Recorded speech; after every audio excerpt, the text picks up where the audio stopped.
Hello, everyone, and welcome back to New Dalancia, our Dungeons & Dragons 5th edition campaign. I am your most gracious DM, VGpunx, and with me, as always, are our players. Our. Okay. All right, everybody. So we're just going to jump right into it today. Firstly, and as usual, or as we're going to do from now on, what the fuck happened last time? Do you guys remember? We managed to teleport from the ship into Schapeben, where we were greeted by a very armed escort. Who then escorted you to the prison, if I remember correctly.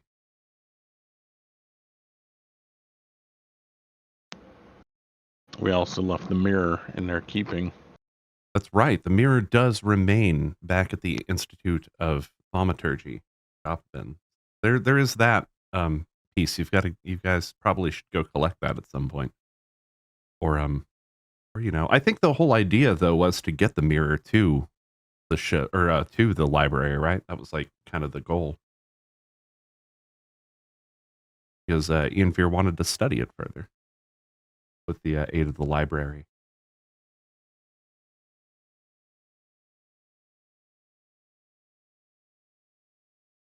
We were jailed, and Ianfyr had a couple of visitors in the jail, didn't he? His mother and one other person, yeah? Yeah, the person who Ianfyr thought dead. Indeed. So she's asked you to meet her. Sarahee is her name, or am I saying that to your liking? Do you think, Ianfyr? Yeah, that's right. Sarahee has asked you to meet her in, quote, the usual spot. Now, what that means to you, Ianfyr, is typically she would communicate that to you, and you would go to meet her the next day around the afternoon, after she's done her daily things, whatever it is that she does during the day. And you both would meet up at this tree just outside town, overlooking the Verdant Enchantra. So with that said, where we're picking up this session will be the sort of the night. So, the sun's already gone down, night has fallen, and it's kind of come time for you guys to figure out where you're going to be. Putting up camp, or whether you're going to go to the inn, or also, if you need to get stuff done around town, now's a good time to do that too. So yeah, let's go ahead and get started.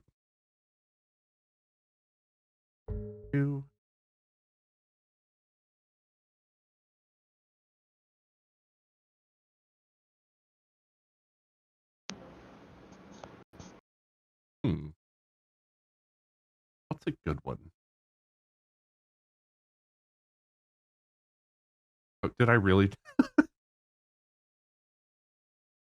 Some mood music. Yeah. We'll start here. Why not? Where did we meet up?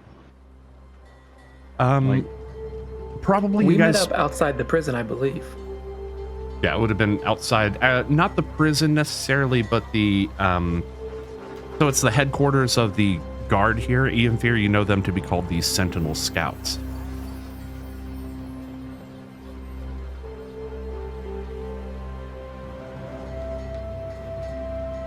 Made you do a all right, Ianfyr, did you get that all figured out, or what happened?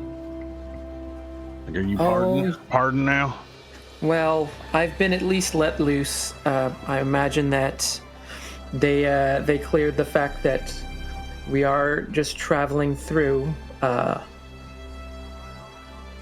as far as I know, I don't have to be back.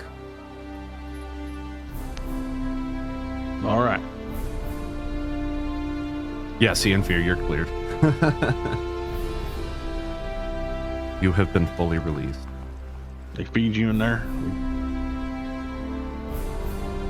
Indeed, friend. Are you hungry? I could always do with a meal. Well, we definitely need to...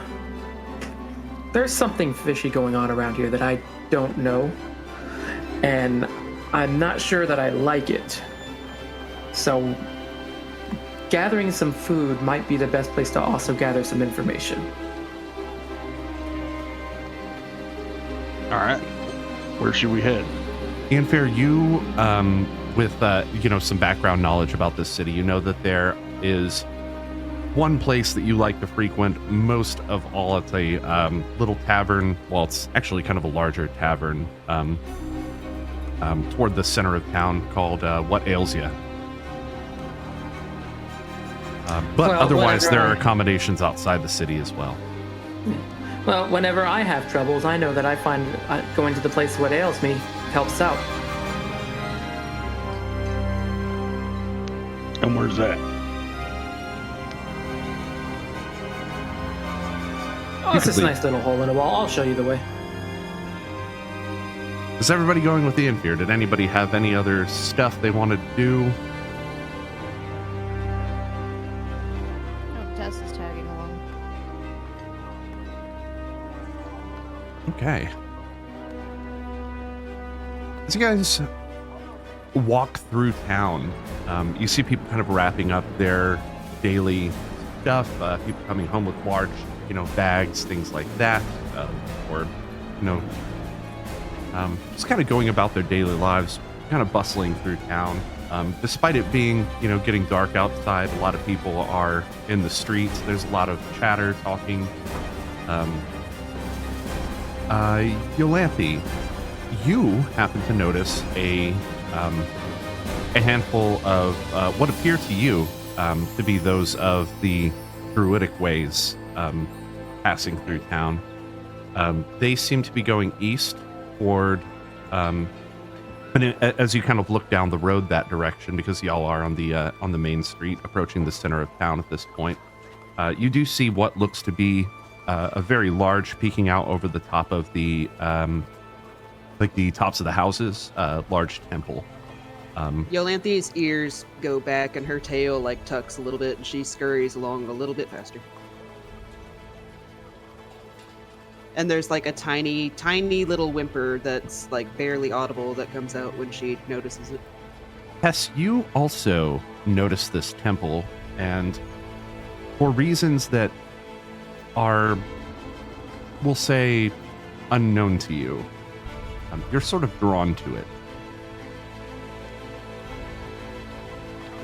But for what reason, you don't know. You are too, Ianfyr, of course.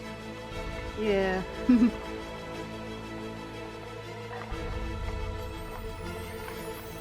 Right. Things ready here. Put this thing out.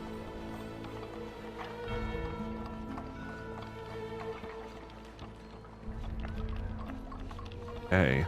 So did anybody else have anything they needed to do? Around town? We're in a city now, so Not that I'm aware of. I think we're all just gonna go get a little something to eat. okay. Remember, Been you're on in a boat for a while, so a Yeah, different you- type of food might be preferable. Tired of fish. I get it. I feel like I got it in the scene here. Yeah, we all might have had to take in a little bit of time too, so that way we can actually feel like solid ground underfoot as opposed to boat. At least for a couple of us. All right, everyone, you come to a very large building. Ianfyr, you kind of leading the way, go forward and open up this door to a place that you used to frequent back when you lived in Schapeben. A little bar called What Ails Ya. Sort of a seedy joint. You see all types come in and out of the doors here, Ianfyr. But behind the bar are the two owners of the establishment, a married couple of drow. As you walk into the door,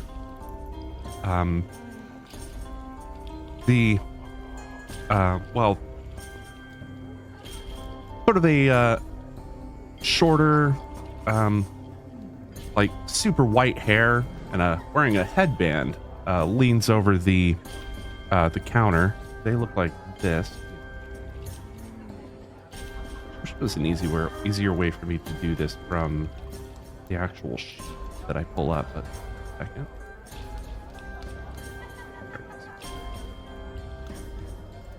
Where are you? Ah, there you are. Okay, cool. So, looks like this. Right there. You should all see that now. Leans over the bar at you. That is a headband, yes. Okay. Ianfyr leans over the bar at you, says, well, well, well. Haven't seen you in a while. Back in town? Oh, had to go off. Had to drop the fuzz for a little while. Oh, glad you came in on a night where it's a little bit dead, at least. He cleans up a glass and sets it down. The usual, then? Yeah, plus a few things for my friends as well. What is the usual, Ianfyr? I don't know that. I assume he does, though. You know him. Tess will have what Ianfyr's favorite is.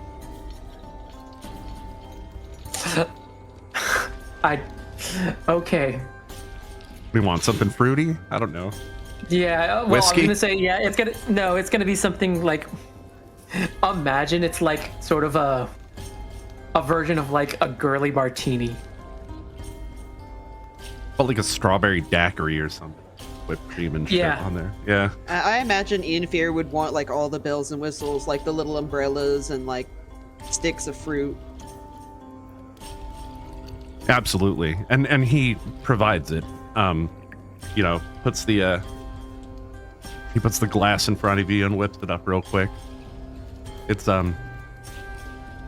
like red and delicious looking. It actually looks pretty thirst quenching for alcohol, you know? He calls out, or Kolvar calls out, Thrail! Come look who walked in. From around the back of the other side of the bar. Oh, well, look who it is. What brings you back to town? Oh, just some official business on the behalf of the government from Unaver.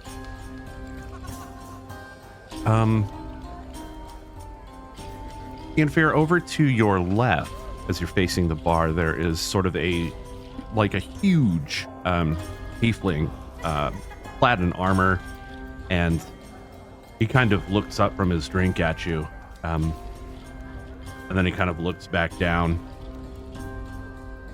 Not like rudely or anything, just kind of, peers up at you, looks back to his drink, keeps going.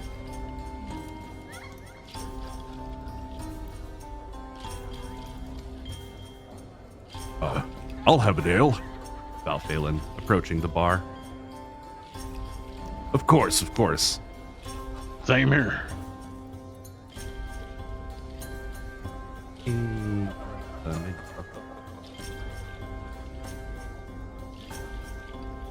If I can find it.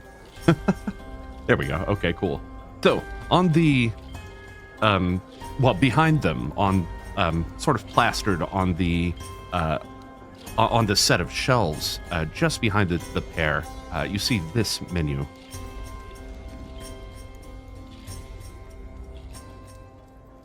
Oh, well, you know what? I didn't want to do that. There we go. There's the menu right there. Should probably drop that in the scene or something, but did I? Maybe I did. I like the menu. It looks cool. Oh yeah, I did. It's on the journal thingy. You can double click it to be able to get there. Think. Oh, and thank you. Yolanthe comes up to the bar beside Tess and puts her paws up on the counter and kind of nudges Tess with her nose and then puts a paw on the menu and whines a little. What are you thinking, little pup? Tess asked as if you could answer. Yolanthe can't read in wolf form, so she just kind of like tilts her head and wags her tail. Or I don't think she can. I assume she can. Hungry or drink? Hungry? Tilt your head if hungry. She tilts her head, but then also like tilts her head the other way as if to say like both. The dog wants both. Understand dogs. Yolanthe barks and goes, like wags her tail. Rek, I do think that's a bit larger than a standard dog. Maybe, but we do know that Not Rek for out in the has- wild. Are the She Bar said people- pheasant thighs. are bar people like okay with having a wolf putting its feet on their counter? They seem to be. Oh, okay. Then yes, pheasant thighs. Yolanthe barks, or And then wolf the blonde blackberry pilsner in a bowl. Pilsner tilts coming her right head, up. Like, You see Did I him get sort that of. right. Yeah. You see him sort of. Yes, you did. You did. So you see him sort of make a gesture with his hands, and he mumbles something under his breath. Two hands appear next to him. Ianfyr, you know that he's casted Mage Hand. However, he somehow has two of them, and they are pouring up a drink and setting it on the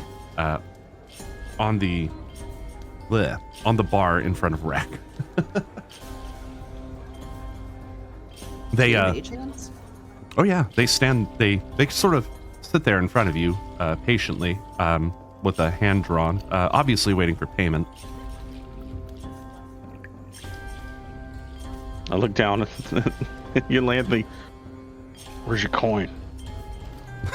I actually kind of forgot what happens to my stuff whenever I'm a wolf. Does it like disappear, or does somebody hold it? Yeah, it's kind of disappeared. Aw, man. Okay, Yolanthe, Tess, would you? Yolanthe rolls her eyes and like Pest will de-wolfs. cover it. So it was the pheasant thighs and the pilsner, the blonde blackberry pilsner. Mhm. Tess will hand over the money. All right. I was about to say that I would just de-wolf and kind of reluctantly, but in any case, Yolanthe will pay Tess back as soon as she has her hands again. You need me to subtract that from your inventory, hon? I'll subtract it from mine because I'll just. Tess would also like to order the turnip soup Okay. and a Savage Mountain Mead.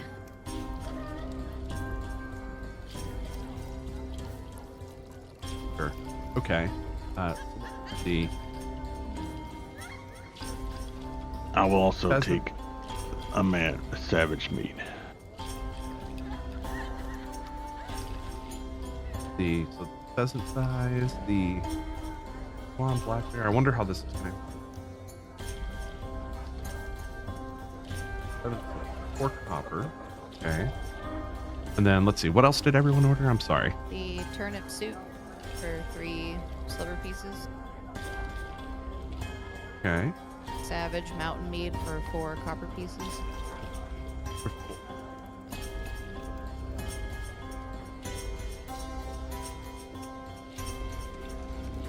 Let's see. Val ordered the Scorpion Venom Ale. That's 1 copper.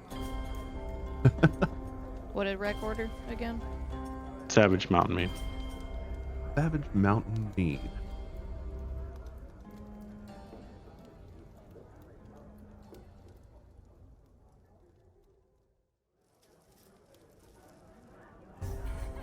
The bartender starts whipping up all these drinks and setting them in front of you. Oh yeah, and then Ianfyr is gonna get the sweet potato broth and then the dancing Fey Dark. Dancing Fey Dark. Want to go?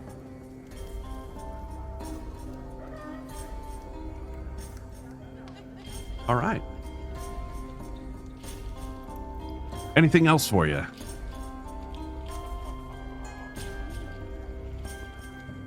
That'll be good for now.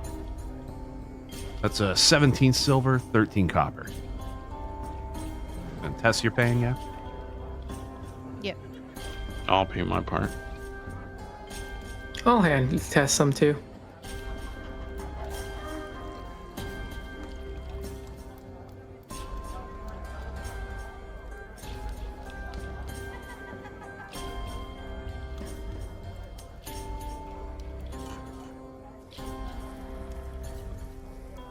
I just realized that one says breaded Wolverine.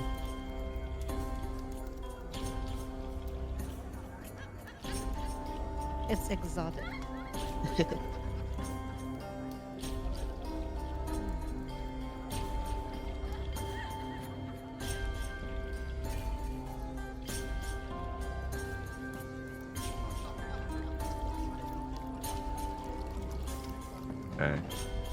I'm gonna have to come up with a better way to do this math, but I think I got it. I went ahead and took the 7 silvers and 4 coppers out of my inventory just to, like, as soon as, like, she's able to, Yolanthe will give that to Tess, Oh, well, in that case. if that helps at all. How do I pull up the menu again? The journal, right? So yeah, if you go to the journal button on your UI, there should be a little button you can click. Double click that. That will bring you to the menu, I believe. Come to think of it, I haven't tested that myself, so I don't even know if it works. That's one of those ones that slipped through the cracks. My bad. If you need me to show it, I can do that, though. Please. Okay. It's going to show up for everybody, though, just so y'all know. Yeah, well, I tried to do the pop out and it wouldn't open in a new page. Oh, There you I go. see. Okay. Good to go. You know what? I am going to actually create that as a handout real quick. This is actually going to show the menu one more time. Ah, there's a handout. Image only. Go to all players.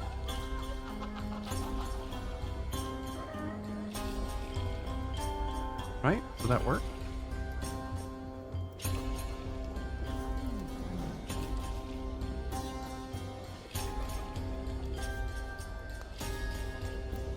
Okay, so yeah, that should have put that into the handout pages under player handouts for you. The journal section. Appreciate it. There you go. Now you can open it at will, or you should be able to. Cool.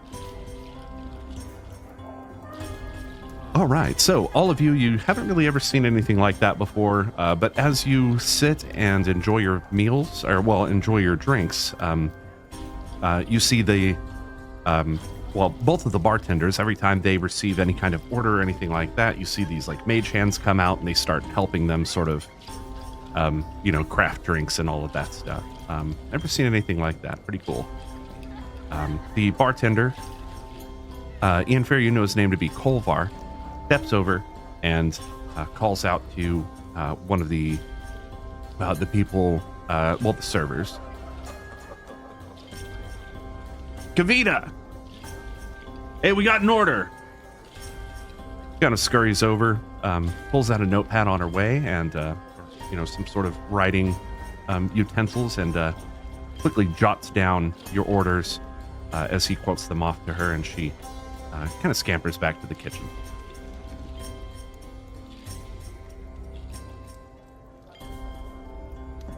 All right, food's coming up. Anything else I can get for you?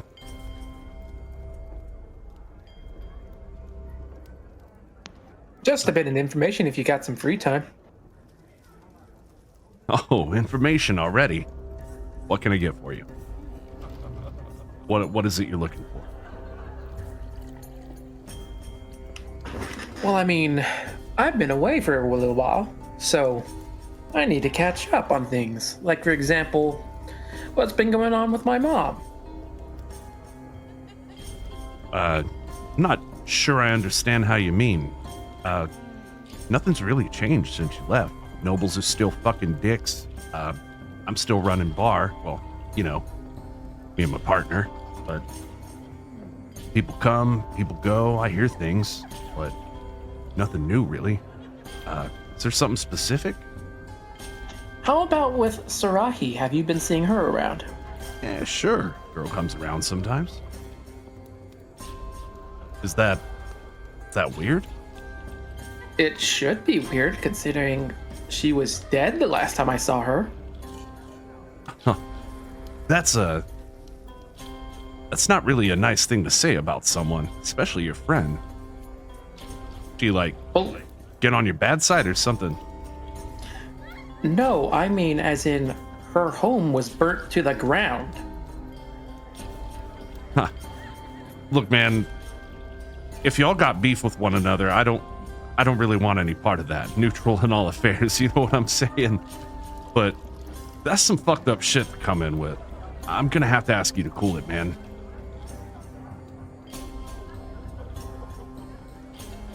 And no offense or anything, of course. Again, if y'all got beef, that's between y'all.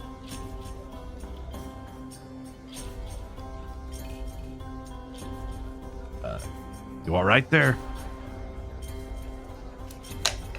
Is he It's feeling just- all right? Weird. Because even if something like that had been... Like, I would have imagined people would have seen the smoke even as far out as their place was from the city. Ianfyr, can I speak with you a minute?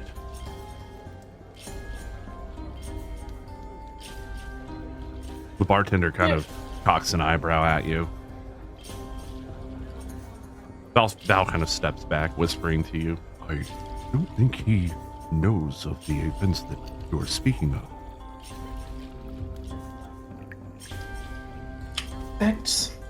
That's why I find it odd, because if something like that had happened, like, you know, it was a good-sized home that burned to the ground. Someone had to, you know, see something from the city. And if anything had been mentioned, it would have been mentioned here. It's almost as if no one recalls the event.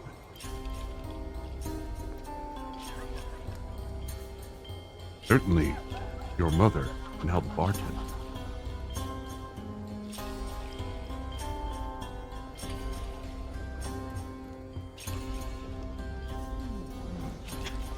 Well, this is a little unusual. I'm gonna turn back and say, look, something's going on that I don't really know what, but one thing maybe you can help out with.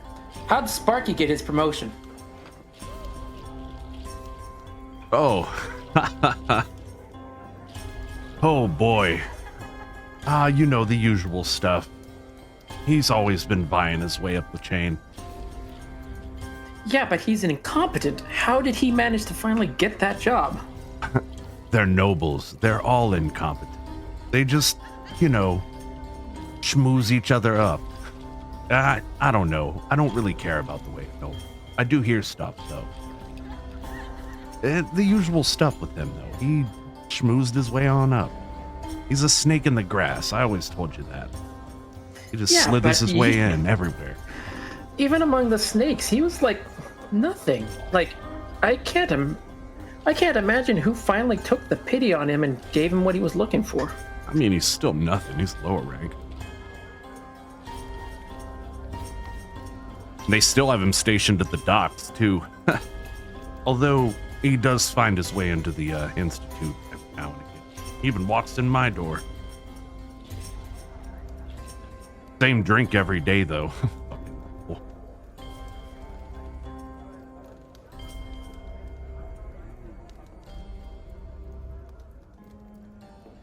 Did you need any more information from me, or can I go So up? what's this about the there's been a ban on traveling? Like, magically?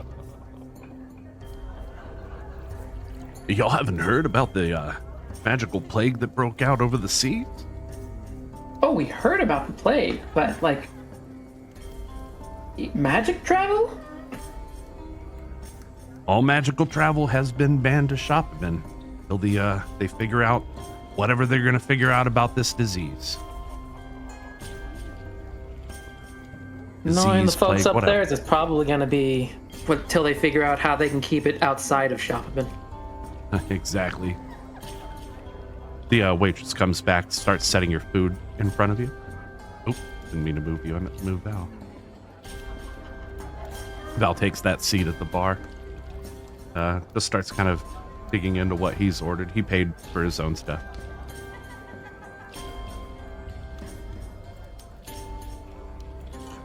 Yeah, if Tessa's food is there, she's going to immediately dig in as well. Yep, Tess, you dig in. Rick downs the rest of his meat and be like, another dunk. We'll Mug be on sure table. to hand Yolanthi's meal and her drink to her on the floor. Yolanthe lays down and begins to chew on one of the thighs.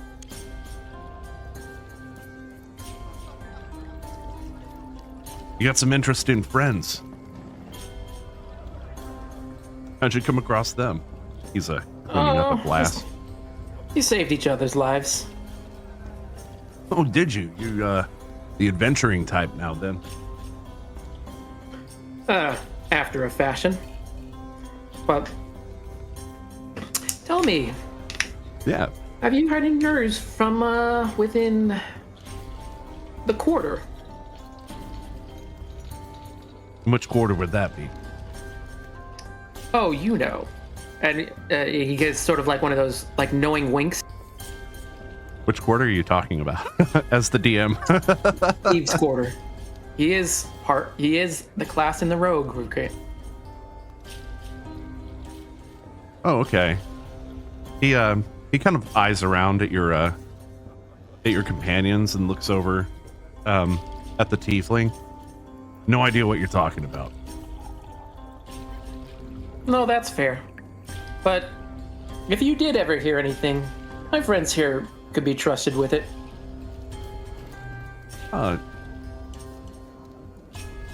You know, maybe you put some gold on the table and I might hear about something in an hour or so.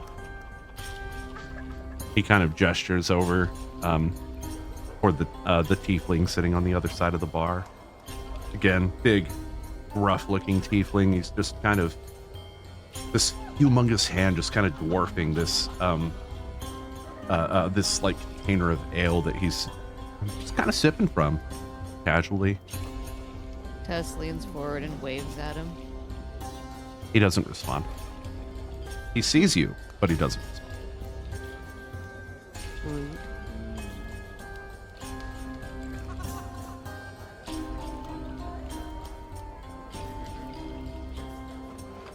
Are you so are you sticking around? Or are you leaving again?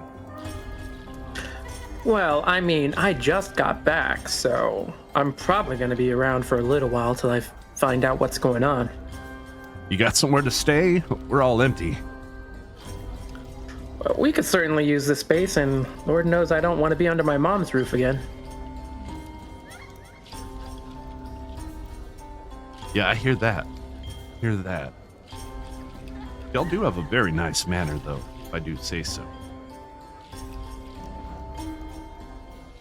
Let's see here.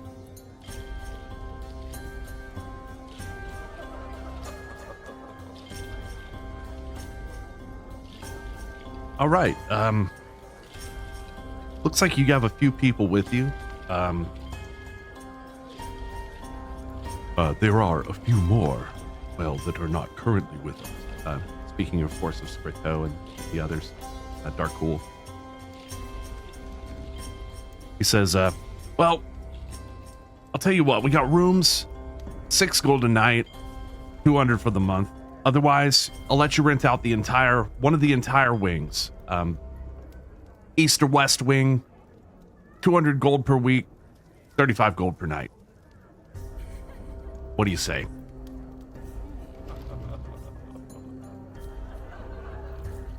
If you need it longer, of course, we can work something out. Like I said, vacant, you know? Not a whole lot of travel, not a whole lot of people coming through. Except by land, we do get a lot of people by land. Well, a few people. Nowhere near as much. I'm going on. I guess we'll look towards we'll all look towards Tess and say, well, I think you seem to be the one who carries the funds around here. Tess tries to get Tess's attention. Tess, you have you've got 11,494 gold on you. Okay. Yeah. How long do we anticipate actually being here, Ianfyr? Tess. Rex, like, desperately trying to get her attention. He's got food in Yes? his mouth. Yes, friend?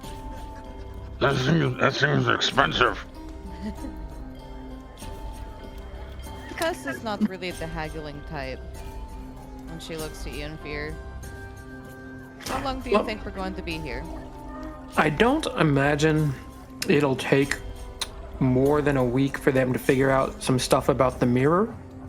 But as to what they'll do with it, I don't know. This Ian- other situation, on the other hand.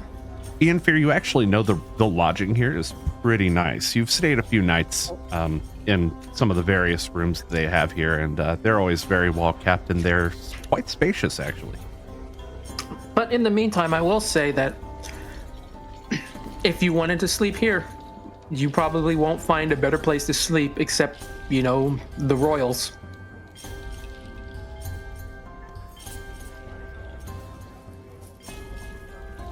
So a week? I mean, I can't imagine it taking longer than that, at least for the short term. But Like at I least said. that gives us a good idea to get a good information on what's going on here. And we can go from there. Let us start with a week.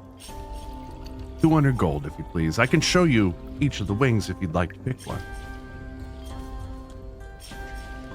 Tess is not picky. Ianfyr knows better.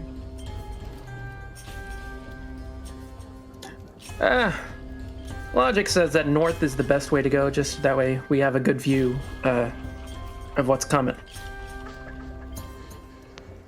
Wait a minute, is that for all of us? Yeah, the whole wing.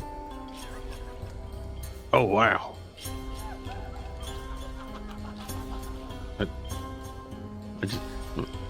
Rex completely out of his depth for spending that much money on a place to stay when the outside is so nice. I thought that Rick was gonna be like all that for like a wing, thinking it was like a wing on a bird or something.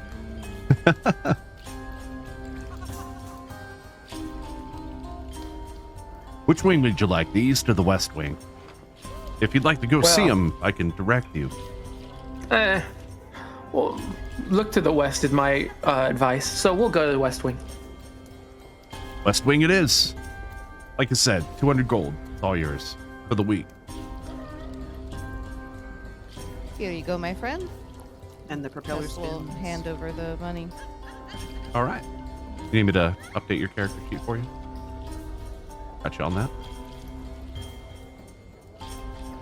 That one's an easy one. All right.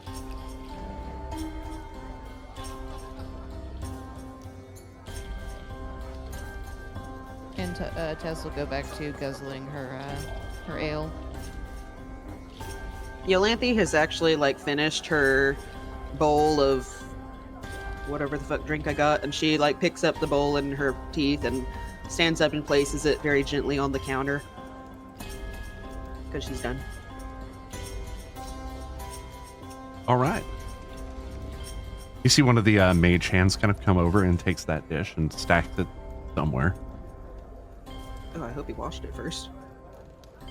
Oh, it's like, you know, they're stacking it up to go take it back to wash. Oh, okay.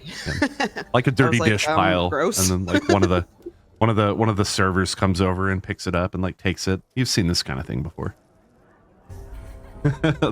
they serve it to another. This isn't Applebee's. Come on. That's fired. All right, so everybody, from now on, now that you actually have like a place in town that you're staying at, any NPCs that you have, namely at current, it would be Scriteau and Darkul will convene there. Well, once you let them know.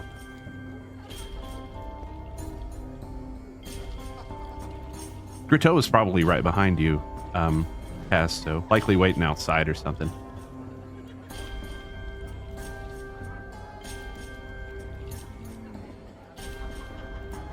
Okay. So as far as the like the rogue information and the payment, like, is that something that Ianfyr wants to do, like, or are we just gonna drop it there? Are we gonna bribe information out of someone? I think we'll probably. It's probably a bit much to ask about for this first night. We'll wait till another time. Okay.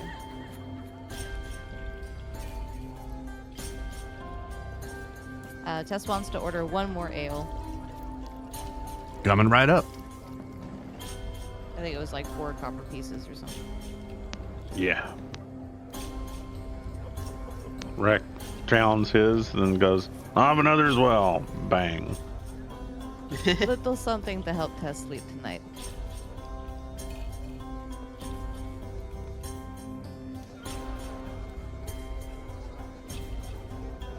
All right, you order that other ale. Kolvar goes to work, kind of picking up all the dishes in front of you, stacking them off to the side, obviously for a server to pick up. You've probably noticed a couple of these, servers, just kind of walking around, cleaning tables, delivering food to people, drinks, that sort of thing.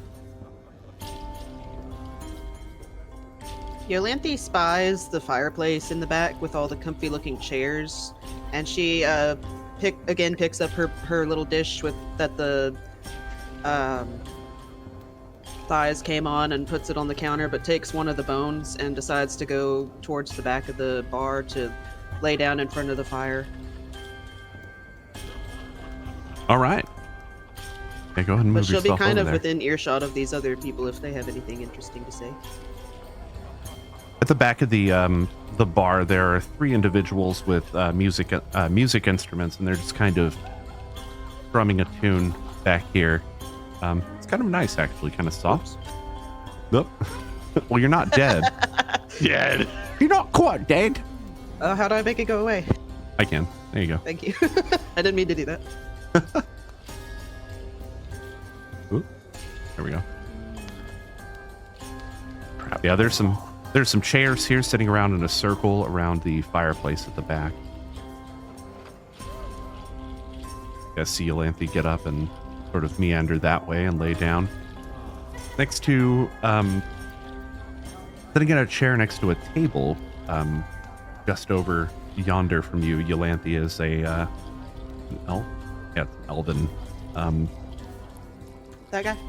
Yeah, sort of taller, gaunt face, staring into, sort of admiring some art that seems to be hanging on the wall.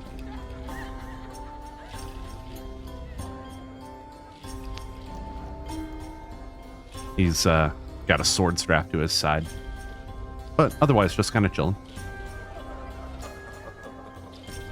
What about these other 3 over here? These ones, Yeah. they're the ones playing instruments. Oh, okay.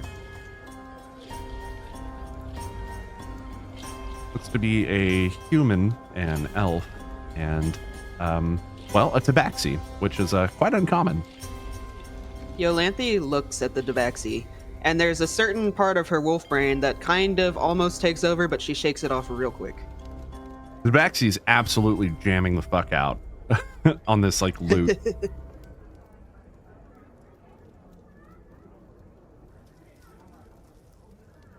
Ianfyr.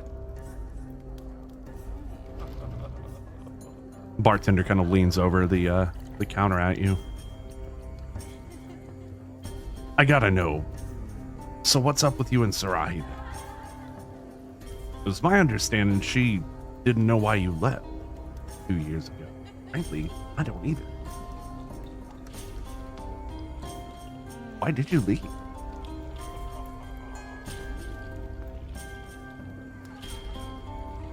The reason I left is I found her murdered. Val kind of side eyes at you. I really don't know what you're talking about, man. Are y'all sure he's feeling all right? He looks over at you, Tess. It has been a very long journey. Perhaps we should give a good night's rest. Agreed. Our friend is just tired. Oh, whatever you say. Have a good night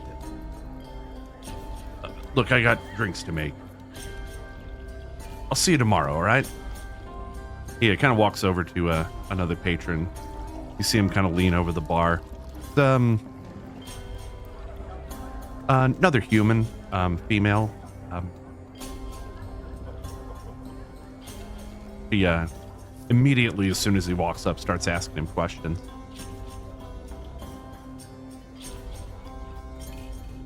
Ianfyr, I honestly don't think they know what you mean.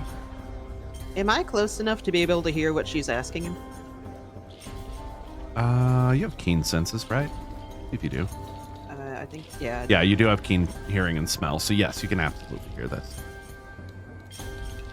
No need to roll or anything like that. You can hear it. It's not that loud in here. Okay. And actually, the way the bar is designed, actually does a pretty good job at muting out any sounds that might come from the side rooms there. So it's actually pretty quiet otherwise.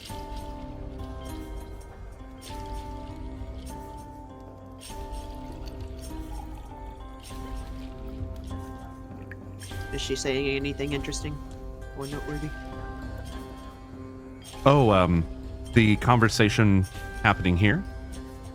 Yeah. Let me see. Sorry, not to detract.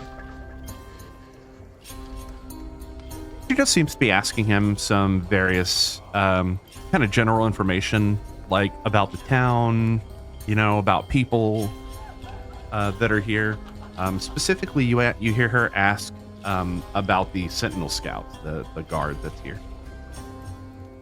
Okay.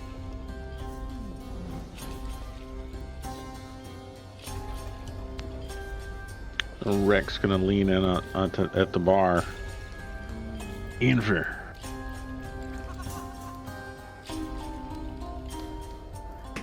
Do you remember when we had that kind of strange back and forth, and I don't want to say in time, but I remember things happening differently than the way they happened the first time. Indeed. Could that have happened here?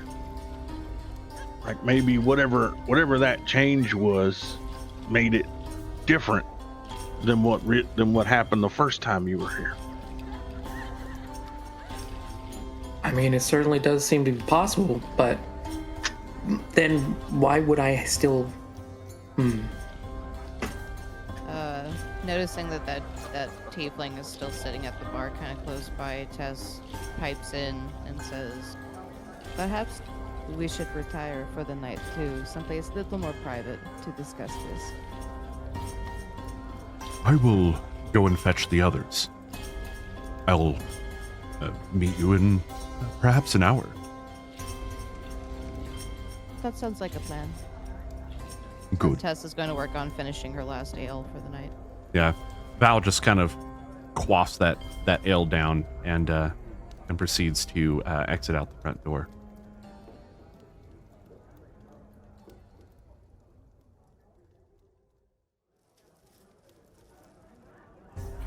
All right, so from here, you guys can go into the West Wing. When he sort of gestured toward like how to get there, that would be this door back here that he gestured toward. So you'd be walking right past the elf. I can't select my token anymore. What? Huh.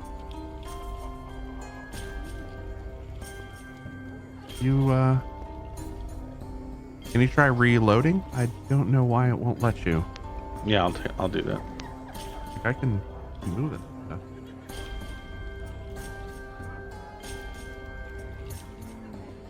So are you guys gonna go back to the other or the west wing, or do you have more business out here?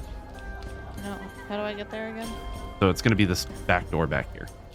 Oh, okay. You can kind of go and explore around as you wish. The entire wing, it belongs, well, for the week belongs to you. Ianfyr went into the kitchen. There was a lot of food in there. Okay. Most of it uncooked.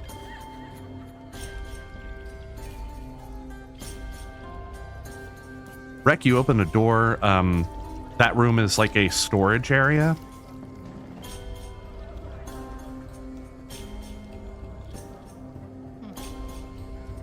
Yeah, you can just explore around at your leisure. I'll kind of explain the rooms as you go. In here we have one of the rooms. These are going to be obviously bedrooms. There's some wine bottles that have been placed on the on one of the tables there, as well as the potted plant. So you guys can kind of see the central area here is rooms with beds. So these are like, areas where people can sleep. There are also some storage rooms on the side. As you come in, you can kind of you can make use of these storage areas because they are considered in the wing that you're renting. So you can leave stuff here and know that it will be safe.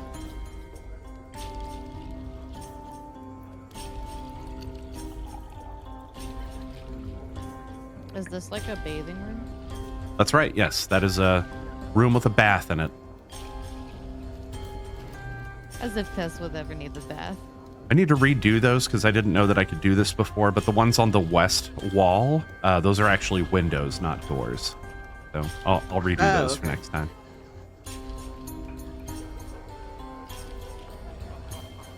Yeah, I'll take care of that for next time.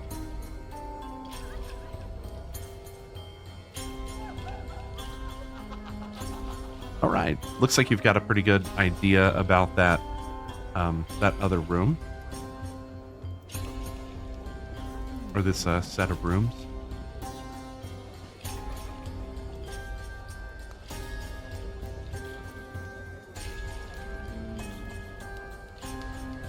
All right. So did you guys want to kind of set up and chat somewhere? Sounded like you had something to talk about. Ianfyr actually, once they're in the room, kind of de-wolfs and starts rubbing her hands. It's like, these cobblestones hurt so much to walk on.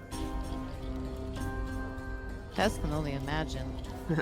And then she digs around in her bag and she says, "Thank you so much for my dinner. I always forget."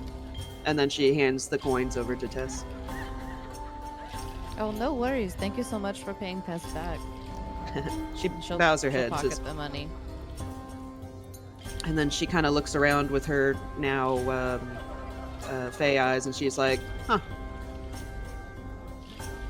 interesting place." Not too shabby. Perhaps we should meet up with the others, wherever they are. All right, what are we doing, Ianfyr?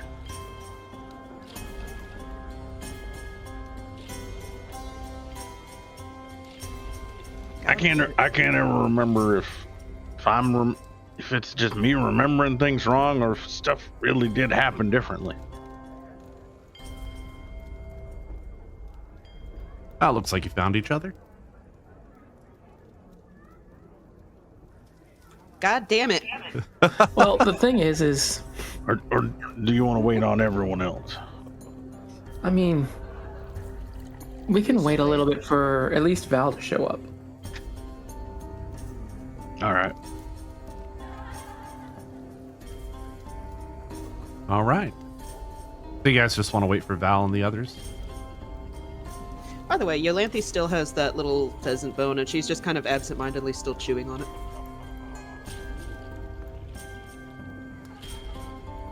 Yeah, we'll wait for Val and everyone to get here. right?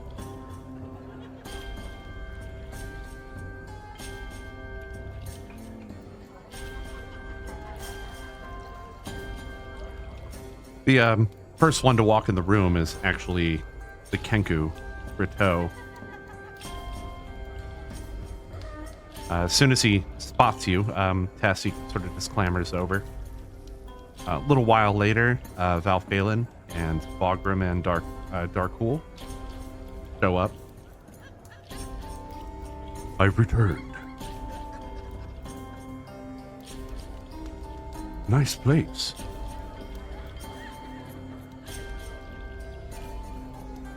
The rooms seem very cozy. There's even a bath. Ah, good. I could use one. Val immediately sort of just produces a pipe from somewhere. Starts puffing on it. So, Look. Well, all I was gonna say, I'm gonna look toward like Darkul and Boggrim and say, you're sort of the ones who've at least been out in town. Have you heard anything from the folks out there?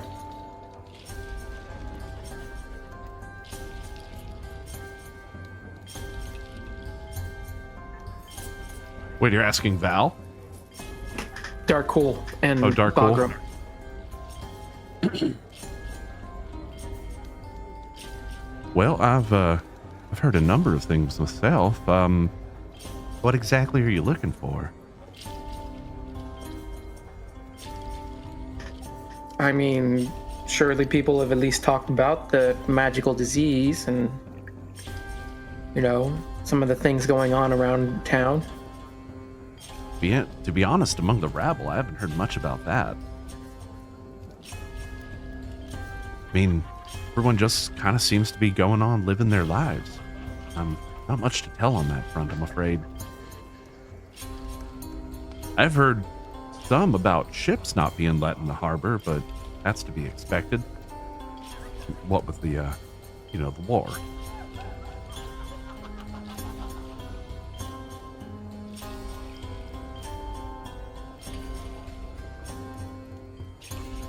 You, seem surprised by that. Why is that?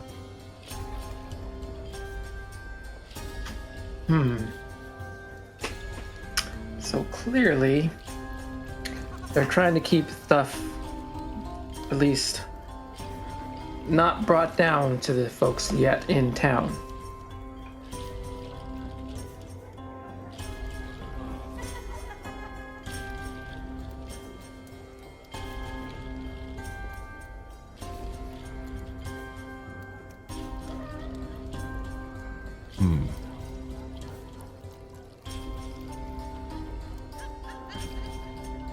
it could be.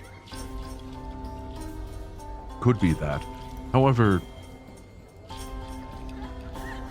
perhaps because the plague hasn't shown up on their doorstep, they are simply unconcerned.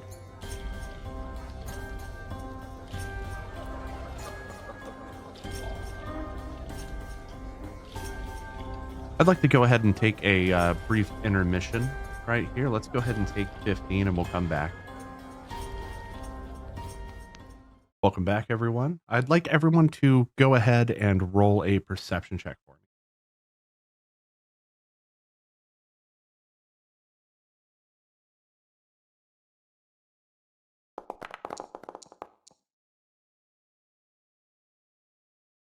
Got a 17 from Tess.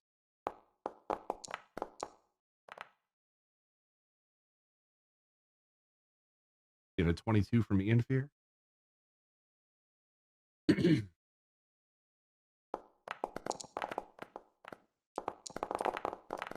Got a 21 from Bloodstone and a 29 from Yolanthe. Nice dice, by the way. I ain't Like, missing nothing. there's some nice choices there. On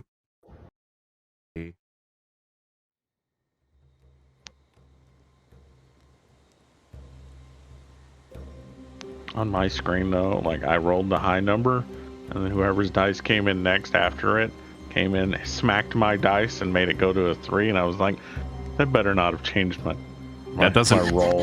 It doesn't I'm count. gonna be so mad. We would be playing battle dice if that were the case. You can actually would grab be the fun. dice once they're on the screen and start like, moving them around with your mouse. Pretty interesting.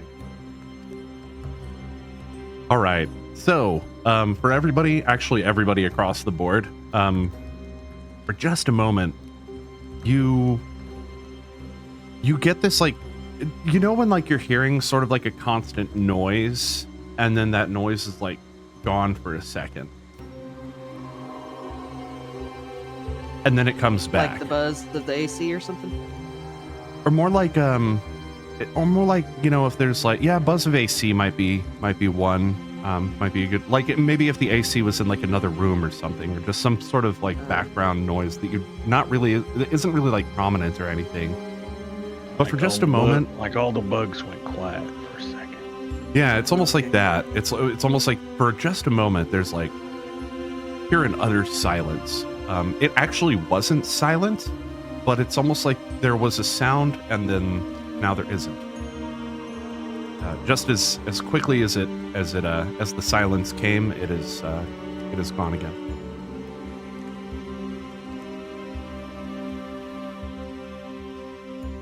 Does the background noise sound exactly the same as it was before the brief silence? You don't know.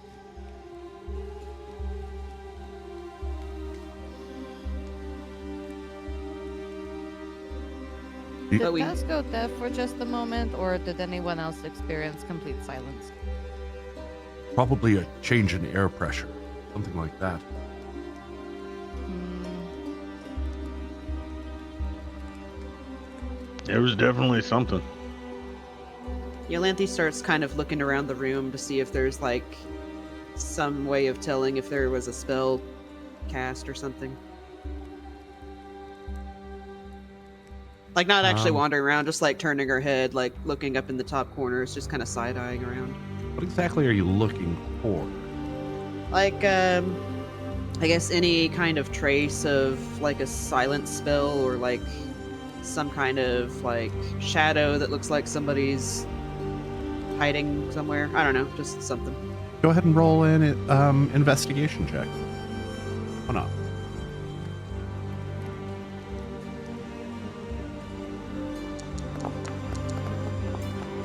Haha. Okay. Everything appears normal. She just kind of shrugs and says, I guess maybe. And then she just puffs on her pipe as well. At any rate, the whatever it was is gone now. Ianfyr, I don't think it's prudent to necessarily ask why your friend is not dead. It seems to be drawing some suspicion. Definitely does make us look a little suspicious. Well, it is a little suspicious that she's not dead. Still, Well, isn't that better? that is a good point. Is this not the outcome that you would have wanted? Maybe, but even still, like, if she had been alive, then she would want to have reached out to me.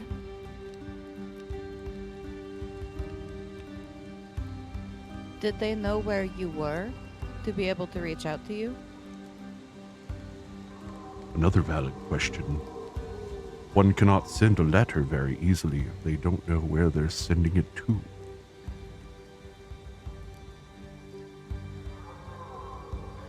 Maybe, but Sarahee always had a way of getting something out to me when we needed to reach each other. And I think even on the expedition, our names probably would have been announced when we were accompanying.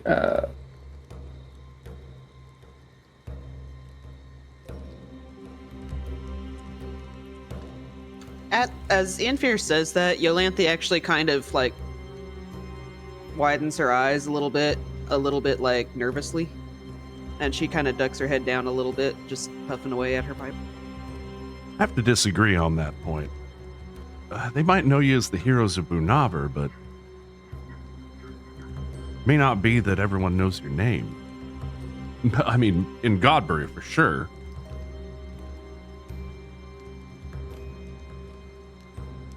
Maybe not here.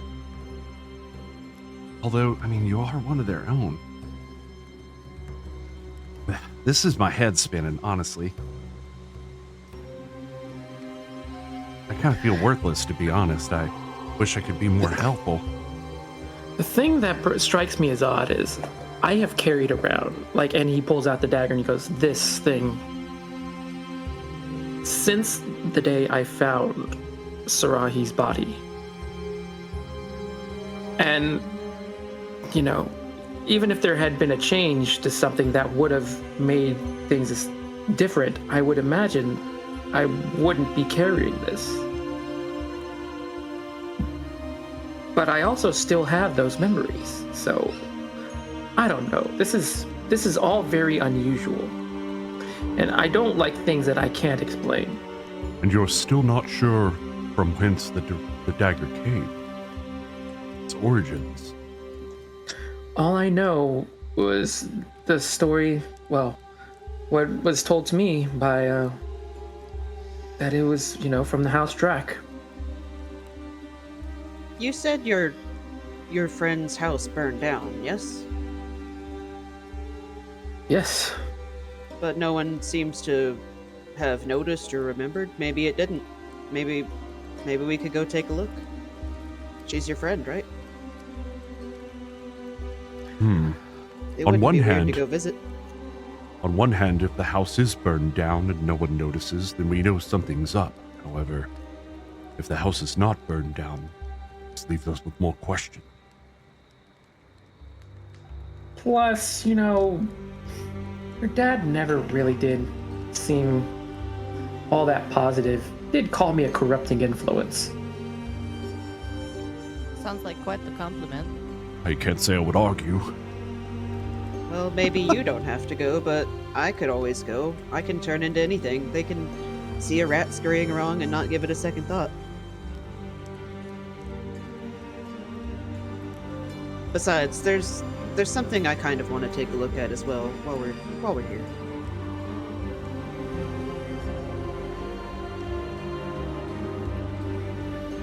You cannot go alone, though.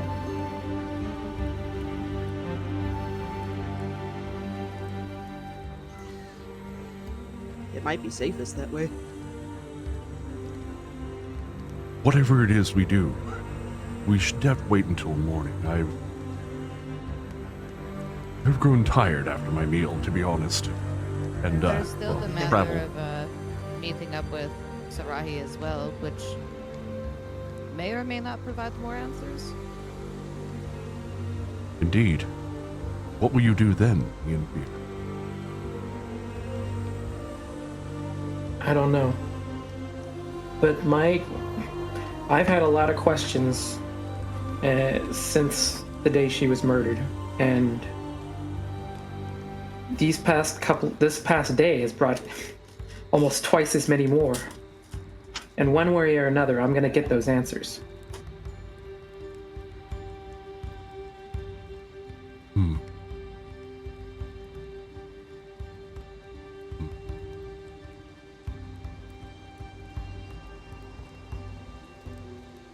Well, perhaps let us get some rest. We can sleep on it. Indeed. Is Bagram already asleep? No, Bagram's just kind of like leaning up against the wall in the back. He's got the brim of his hat tilted down over his face. Maybe he is asleep.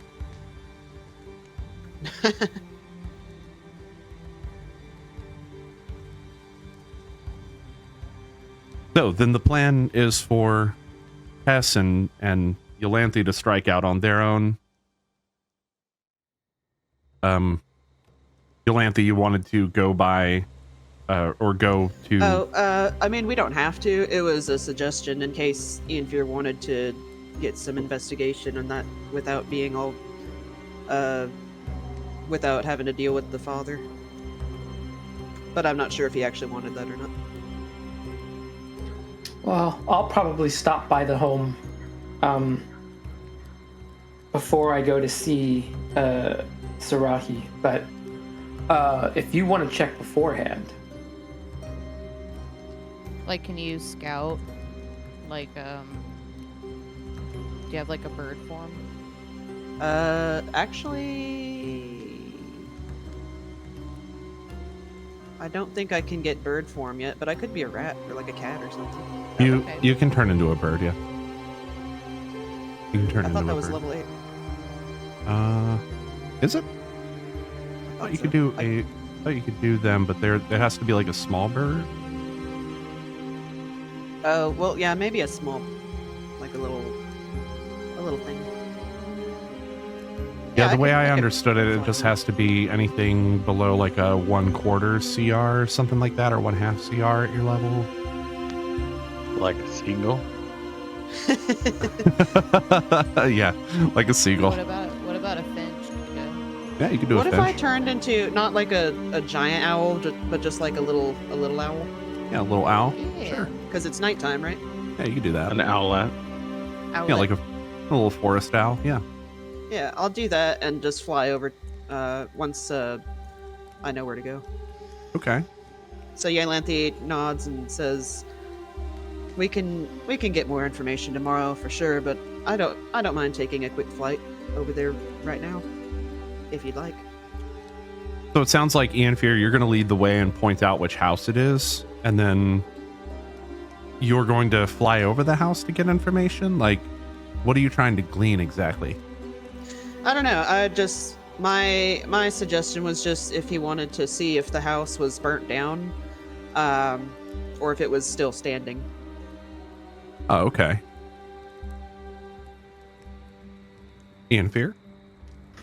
Yeah, I guess I'll point out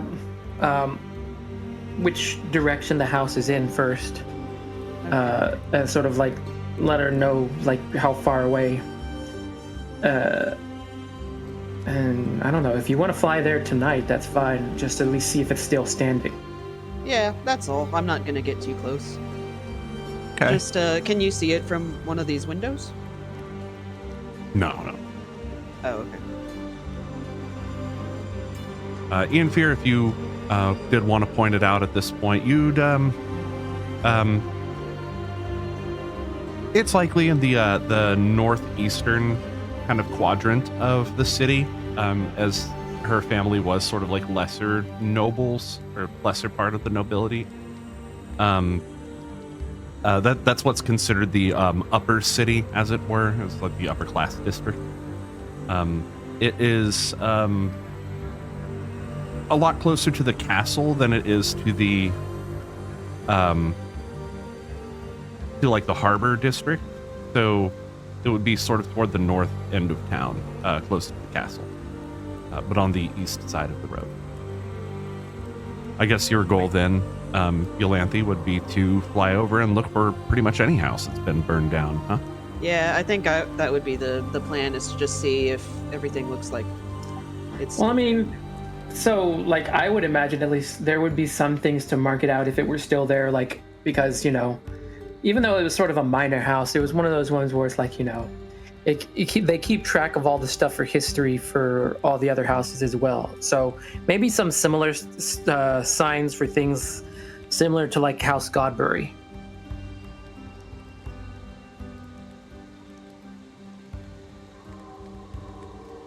Okay.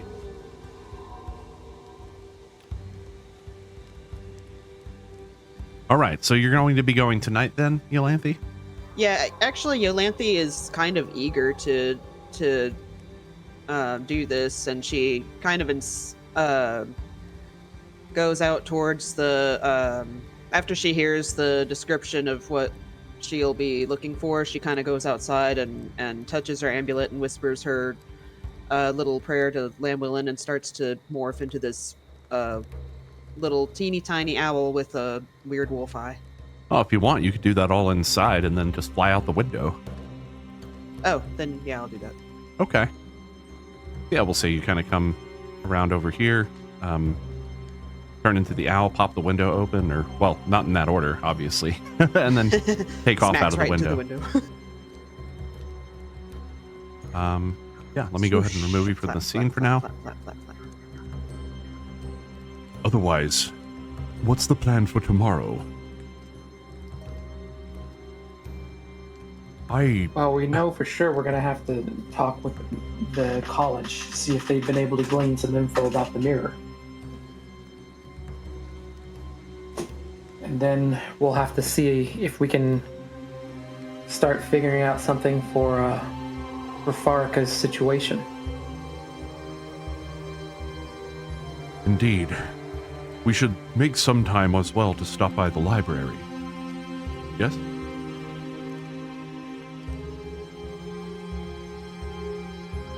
That would be the first place to go, I think. If I may, I do have a few things I'd like to take care of in town. He sort of, you see him kind of brush his hand over, just kind of casually, over sort of the back of this blade that's strapped to his back now. You don't really recall seeing that weapon before, but there it is.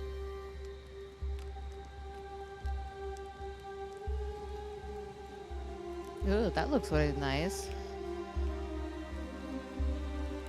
Realizing what you're looking at, he sort of, Yes. Thank you.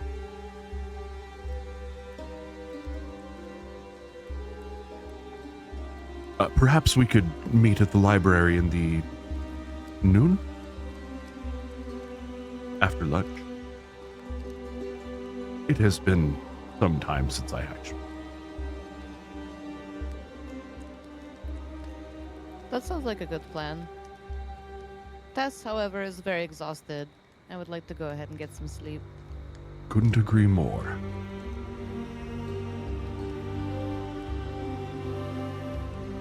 so is everybody putting in for the night then? Well, I think so. Although, before we all disperse, Ianfyr is going to sort of do the little thing from to make the voice from Tess's bag go, "Have a good night, Bagram."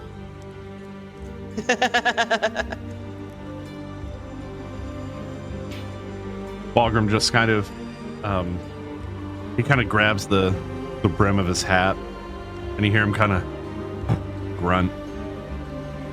Good night, sweet dreams, Bagram. He raises up a hand and kind of waves at you, waves you off. Tess will also look down at Scrito.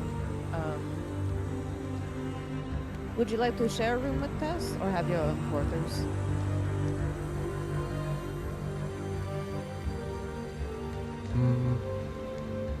Tess' friend. Tess's Kenku friend. Sleepover it is. All right, you guys can go ahead and disperse and find rooms if you please. I'm just going to kind of plant the other folk somewhere. Rhett goes back to the bar area, has some more to eat and drink, and we'll come back to the first room we got here and crash out for the night whenever he feels full. Where are you going, Tess? I don't know.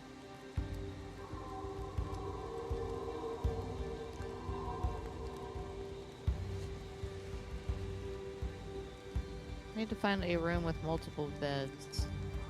Or one big bed. I guess this one works. Does it have a little closet? Oh, it's another bed. Yep, there's another room in there. Okay.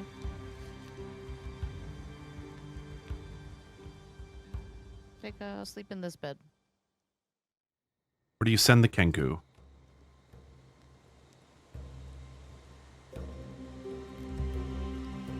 You can sleep wherever you want, friend. I say the Croteau probably sits down in the one of the comfy chairs here, and there's a fire in the hearth there. They just kind of sit in front of it, staring at it. Looks like everybody's chosen a bed for the night. So with that, you can all go ahead and put yourself in for a long rest. Again, that's underneath your hit dice. And I'm going to cut the scene over to the landing page once you've all done that. Let me know when you're ready. Done. Ready here. Ianfyr.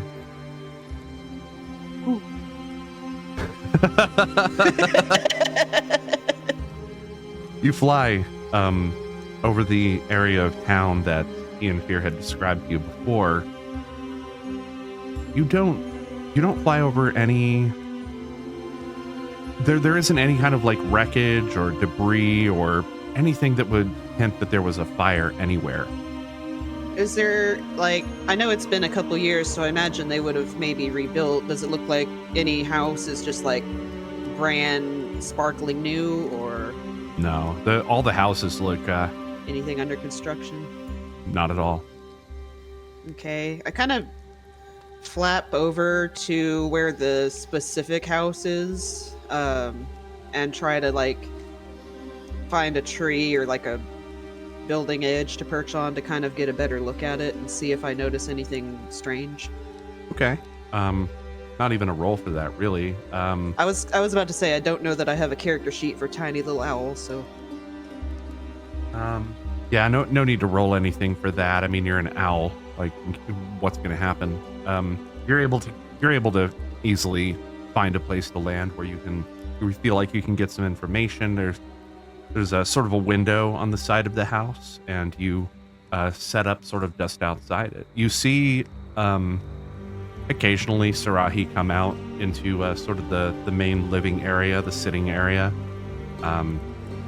Mother and father, who look like, I'm actually going to show this on everybody's screen, but so far you would be the only person that has seen it.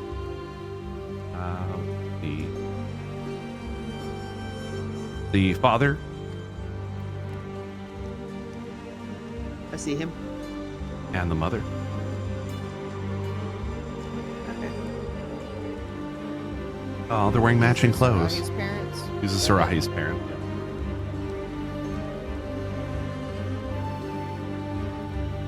They seem to be having some kind of conversation. Doesn't appear heated or anything. Everything appears normal. About as normal as it could be. And I can't hear what they're saying from where I am, right? Or from outside?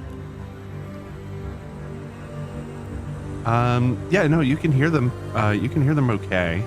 It isn't anything noteworthy. They're talking about their day. It appears Perrin does something for the. It sounds like something more of a secretarial nature for the noble class, the castle. Mother, similar kind of pursuits. She does something at the castle, though it's really unclear as to what. Okay. Well, Yolanthi's going to hang around there for just a couple minutes to kind of take it all in and be able to remember it to relay to Ianfyr, and then she flaps up, but she doesn't go straight back to the inn or bar or whatever. She kind of detours a little bit and flaps over to somewhere near the temple that she was noticing earlier, and she just kind of stares at it for a really, really long time. And then eventually she flaps back over to the bar. I'm going to go ahead and activate the city map scene for everyone for just a moment. So to kind of give some perspective, the house was likely one of these homes near the castle. And again, this is not to scale whatsoever. It just kind of represents like where generally things are in the city. But I did definitely mark the temple, which is over here in the southeastern kind of corner. So you just kind of set up and watch the temple for a little while.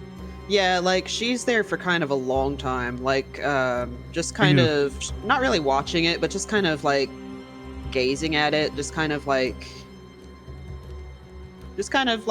looking it over and almost like reminiscing, almost like gathering courage, but mostly just kind of like taking it in, I guess. And then she finally sighs, or not sighs because she's an owl, but she goes back to the bar. Before you head back, I'd like you to go ahead and roll for me a perception check with advantage, if you please, because you are in owl form, and the following okay. things you would have advantage on.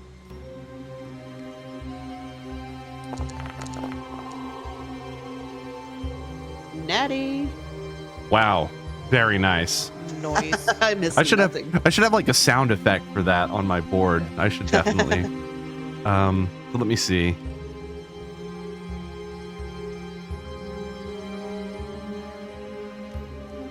Perceptive as fuck boy. Okay, so let me go ahead and pop this open real quick here. Bear with me for a second. So you'd see two individuals who walk out from the. Okay, you see two individuals who emerge at some point from the temple. They appear to be having a conversation with one another. One of them is, actually, they're both elven. That's one of them. And this one's another. Okay. I'm sorry I don't have the full artwork for right now. I actually do, but I have not implemented it correctly yet. So, but yeah, that's what they look like. They emerge from the temple, and you overhear the following snippet of their conversation. The vision was very clear. Await the wolf, carried by magic and bearing the mark of land. That's what I heard. Suspicious.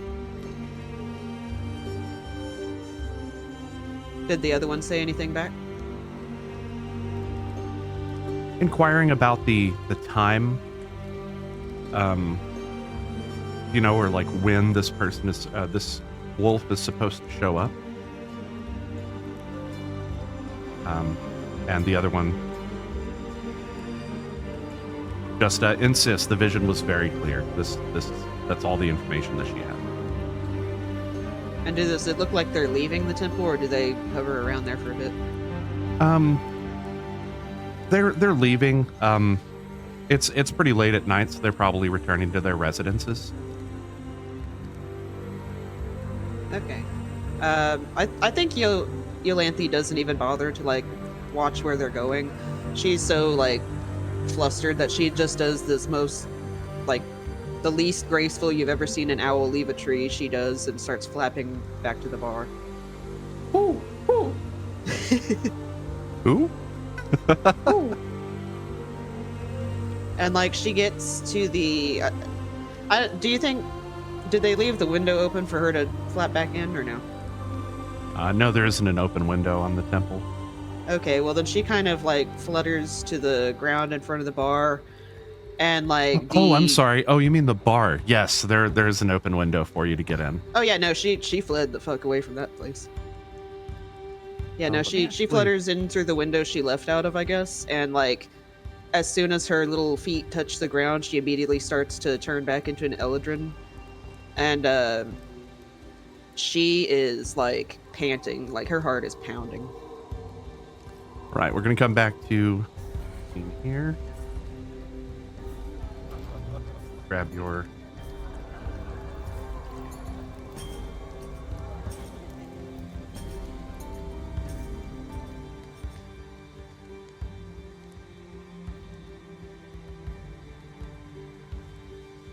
there you go. Back in the scene. Okay. So you come in through the window. I assume you transform? Yeah, like come back in? like she, as soon as she's inside, she transforms, and she's like eyes wide, hands shaking, like, heart pounding and like panting, like she looks like she's about to puke. soon as you come in and through an open door, you can see Ianfyr sort of lying back, not asleep, but in a bed in this room. This is just the first person that you see. Oh, okay. Does he see me? Ianfyr, do you want to roll a perception check and see if you see her?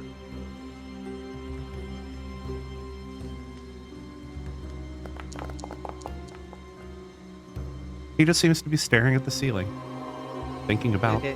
whatever he's thinking about. All right. She takes a moment to kind of like compose herself a little bit, and then she kind of cautiously steps up to the door. Like she still looks a little bit upset, but she comes over and she kind of knocks softly at the door, like, "Are you awake still?" What? Oh. And she jumps out of her skin, like she's on edge, and she like kind of shakily says, sorry, I didn't mean to wake you up." No, it's okay. I've had some of my own things to be up for. And she kind of sits down on the bed there, and she's still like shaky, but she's like, I didn't see. The house is still there. It's not rebuilt. It's just there. I didn't see anything amiss at all. Which I guess is actually bad news, huh? Well, it's not expected news. Well, sorry that maybe, I don't know. Anyway, I'm gonna go to sleep now. Good night. And she turns the door.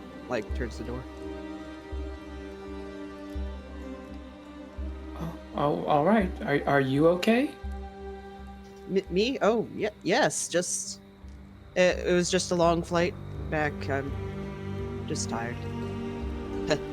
Flying's a tricky one. All right, but I mean, I know you all have been sort of concerned about me, but don't forget, if you have friends here too, so. She kind of chuckles when you say that, and she kind of like leans against the doorway a little bit, and she's like, "You more than you realize, I guess, or maybe not." Anyway, I'll be up for a little bit, but have a good night. Get some rest. And then she just walks out the door, and I don't know where she winds up going. Does she go to, I don't know where everybody else is, to be honest. Looks like Tess took the south room. There, well, you probably took a walk around Yeah, this place and Tess is, explored everything already. There's a Tess's door is open, so you should be able to see her if you peek in. Okay, is she sleeping? Yeah. And Squirto too? Berto just seems to be sitting in a chair. You can't really tell if he's sleeping or not.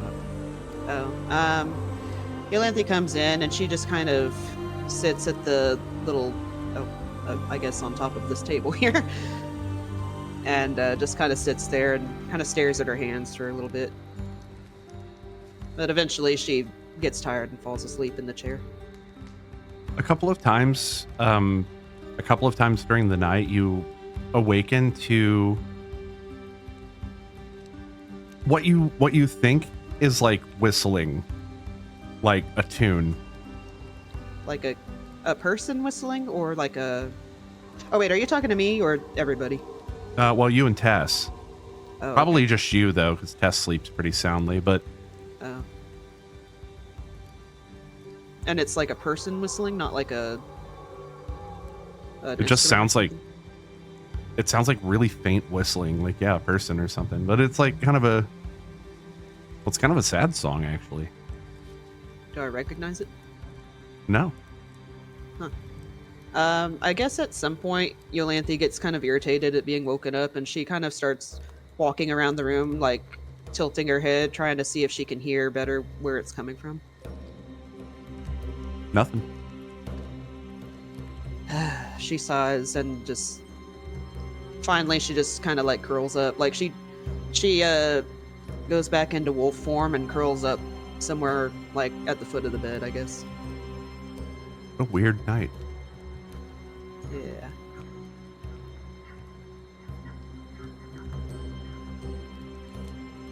All right. Do I long rest too, or no? Yep, you can go ahead and long rest now.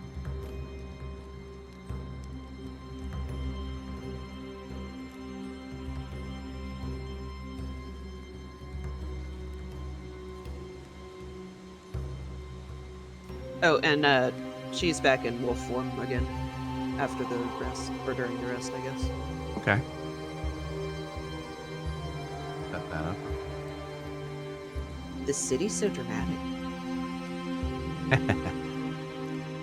It's almost like it was designed that way. Who would do that? All right, you are now in wolf. Oops. I selected the wrong wolf. Dire wolf. Yeah, that was a dire wolf. I'm sorry. I meant to select the regular wolf. That would actually be pretty funny though, if like she was like, "I'll just curl up at the end of the bed," and oh, it's broken now. And then transforms into a dire wolf. You just kind of like do it in your sleep now. Like you don't even think about it. It just like comes. She is literally more comfortable in her wolf form than she is in her humanoid form, so she pretty much just like defaults to that by this point. Fair. Or unless she absolutely has to.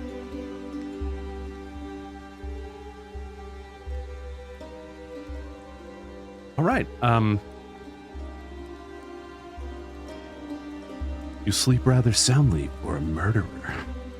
Now it's a little Oblivion reference there. Ianfyr,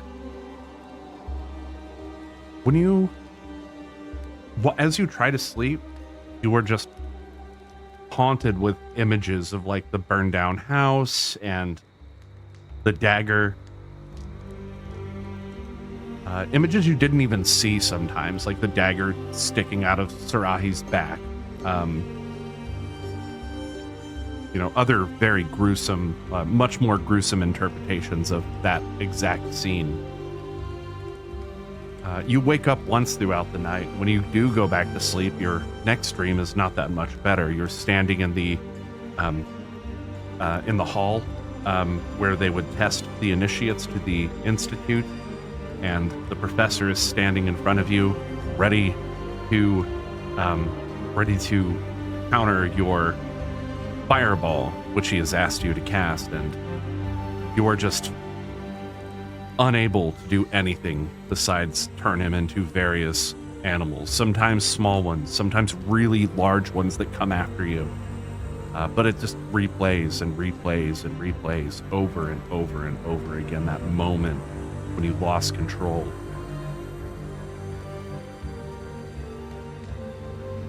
But the next time you open your eyes, the sun is coming in from outside.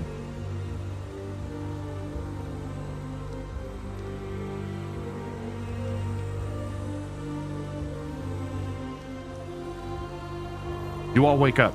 It's morning. Good morning. Woo! Already hungry. It's the first words out of Valphalin's mouth as he starts strapping pieces of armor onto him. I got a little bit more before I went to bed, but yeah, let's eat. You see him once getting his stuff together. You see him once again pick up the this great sword, and strap it onto his back. Hey, where'd you get that? Guess I should say I've had it all along. It's a story for a different time. All right. He sort of looks a bit embarrassed when you talk to him about it. You can just kind of see it in his face, you know? You've known him a while. Okay. Rex's not gonna pry into him over it if he's like that. So. Let him talk when he wants to. Indeed. However, he does follow you out to the main bar area, if that's where you're headed, of course. Yep.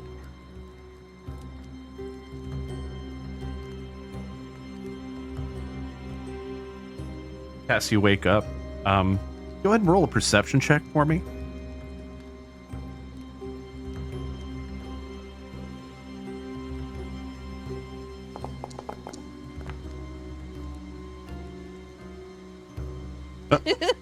Okay. It is too early. This is very sleepy. She stretches and wakes up, total like bedhead, hair all messed up, bleary-eyed. Oh, good morning, Ianfyr. Yolanthe lifts her head up from the ground. She didn't have a very restful sleep, so she's looking a little rough and a little bit grumpy, but she wags her tail at Tess. Well, hopefully the scouting mission went okay last night. As you all pass by, you see that very same elf sitting in that very same chair. You almost wonder if he has the very same drink. Wait, what? Yeah, the elf here, sitting in that very same chair. It almost are seems you like he talking has to the me? very same drink. Yes. Yeah, mostly you, because you've noticed him before. But there's a halfling girl standing right behind him. Will that be the last one? If you need a room, he seems like she's trying to kind of usher him out the door. Oh, Could we hear that in the room that we were in? Because we weren't moving yet. As you pass by, this is happening. I'm assuming everybody's kind of coming out. So whoever has passed by at this point, they heard that. Those who are not here haven't. I know it takes you a while to Okay. wake up, Dad. yeah, Yolanthe is, like I said, looking a little bit rough, and she decides it's time to go get some breakfast or at least to see everybody else. And she kind of stops when she sees this exchange and like tilts her head a little bit and kind of sniffs at the elf. He kind of looks down at you.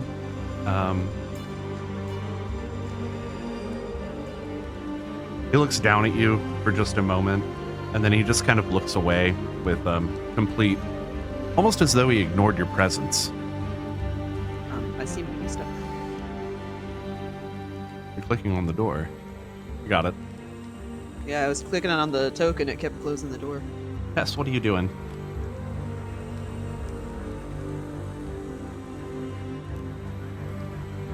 Can't hear you.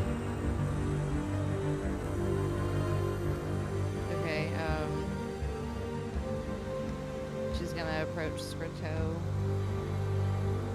Are you hungry, little friend? He repeats back to you, "Hungry, little friend?" Aw, let's go get something to eat. She'll hold her hand out for him. He takes your hand. This is the most precious.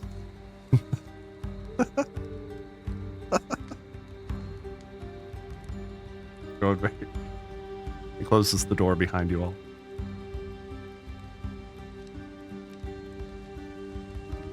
Probably like bring everybody else out too, right? That would make sense. Yeah, there we go.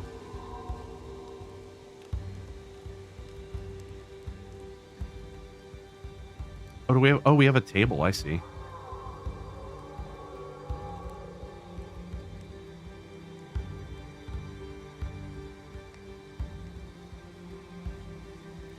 Bagram keeping a distance from you, Tess. Keeping a healthy 5-foot distance from you. She's gonna give him the biggest smile and wave at him. Good morning, Bagram. Hope you slept well.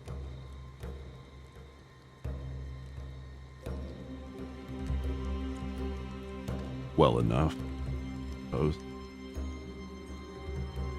That's wonderful.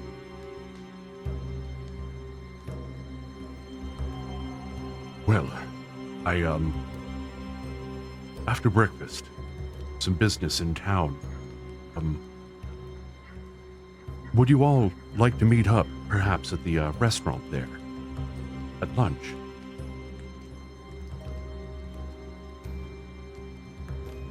I thought we were meeting at the library. After lunch? Oh. I haven't had lunch. Oh, since we've been that on was the out of ship. character.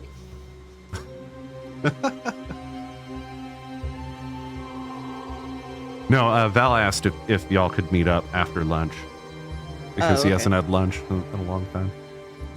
Okay. As you sit for a few minutes, the halfling, the aforementioned halfling, approaches the table. Are you sure you all wouldn't want to sit at one of the larger tables? And she kind of gestures over toward these rooms. We do look kind of ridiculous sitting around this tiny little table. There's not even enough chairs for all of you. You just kind of like packed around this one table. I just came over here while we were waiting everyone to get here, but sure. I apologize for that.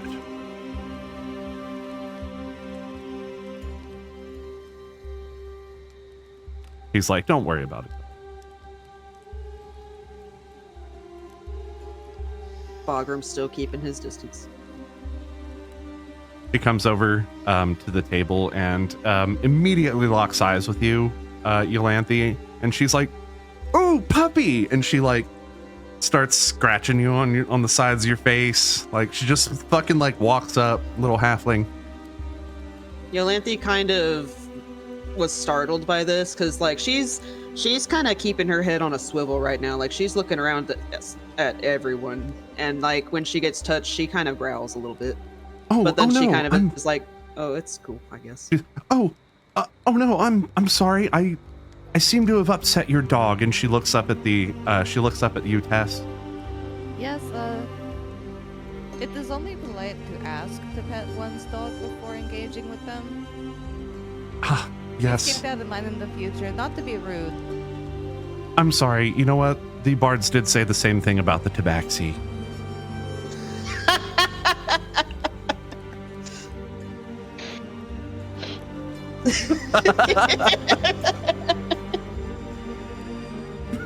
Tess can only imagine what that situation could have been like. Awkward. It was awkward. Is there anything I can get for you for breakfast, perhaps? The menu remains the same. Just pretty much another meal. How do I see the menu again? Do you need to? So that'll be under your journal, and that will be under player handout pages, and the What Ails You menu is in there.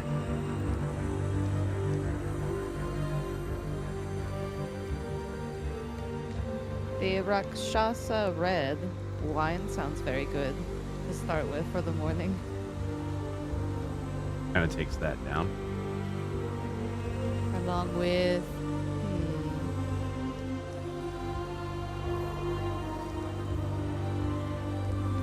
the turnip stew with roasted kale also sounds delicious.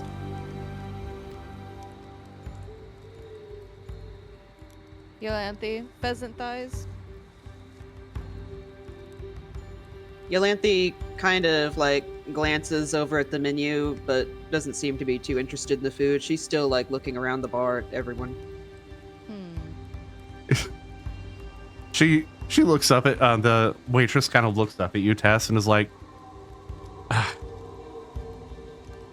"She's a druid, isn't she?"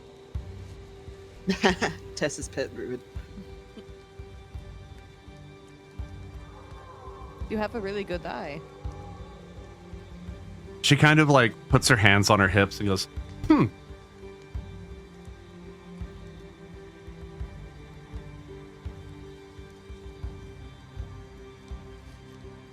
And for you, she moves on to the next one.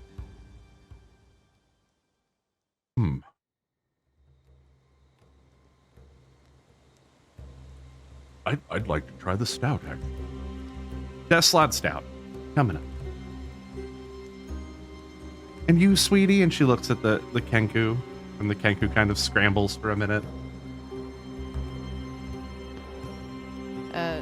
Tess will hold the menu and say, point at the one you want. I point at the pheasant thighs. Cannibal. wait, can Scrito read? I don't think Scrito can Or read. did he You just don't point know. at some He just- random shit? Might have been. He can read the scrolls, though. He could read the scrolls in the past. He did right, yeah. So he probably Yeah. can read. And an order of pheasant thighs. 2 orders, actually. All right.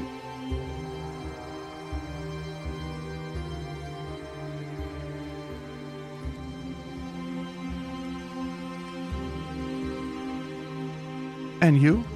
After she scribbles it down, looks at you, Rex. Yeah, well, pheasant thighs sounds good this morning to everybody. So that, 2 mugs of the Savage Mountain Mead. That was good stuff. He goes ahead and he puts a gold on the table for that.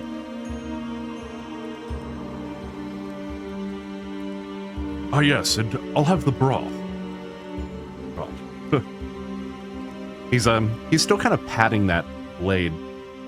Kind of sus, actually. Goes around, gets Bograms and Dark Cools. Valphalin then chimes in. It's on me this morning. He looks a little tired. Who said that? That was Val. Oh, Did you not sleep well last night, Val? Well, no. I'll be okay. I promise. Just need a stout. You're acting a little nervous. Tess has noticed. I just have a lot on my mind. He does kind of seem a little zony this morning. Does it have to do with your business in town? It does.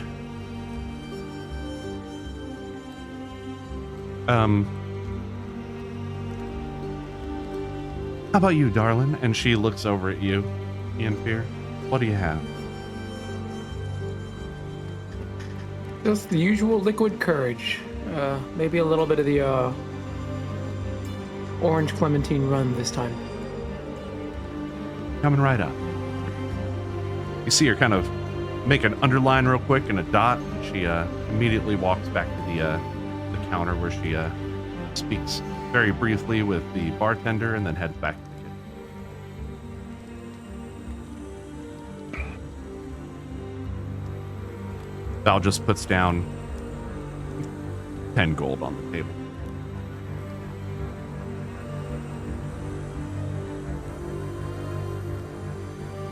Now, what of you all? Any business in town this afternoon or this morning? Yolanthe kind of waits for the waitress to leave, and then she kind of goes into the corner there where she's as out of sight from everyone else as possible and changes back to her Elandrin form. Sorry, I know I'm making you change my token a lot. That's cool. And she looks like kind of like looking around. Like she always has to kind of hover there for a second and get her mind back from the wolf mind. So she's kind of doing that right now. But she's looking around like kind of freaked, like suspicious at everyone. Not at you guys, just at the bar. You all probably noticed this.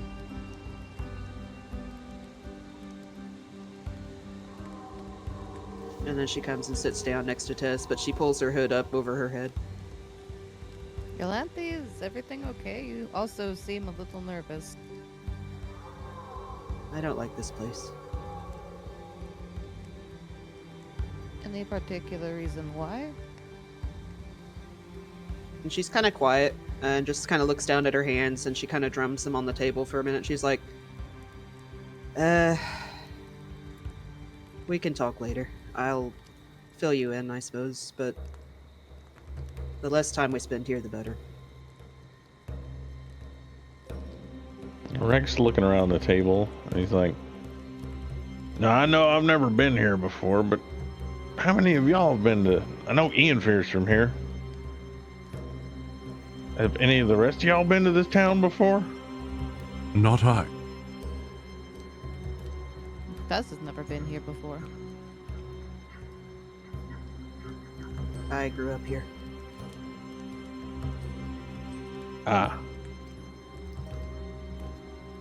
Val kind of looks over toward you. Interesting. I didn't Kind know of. you were from Schapeben. Well, not exactly. I've never actually been through the city. I kept, let's just say I had a pretty isolated, childhood.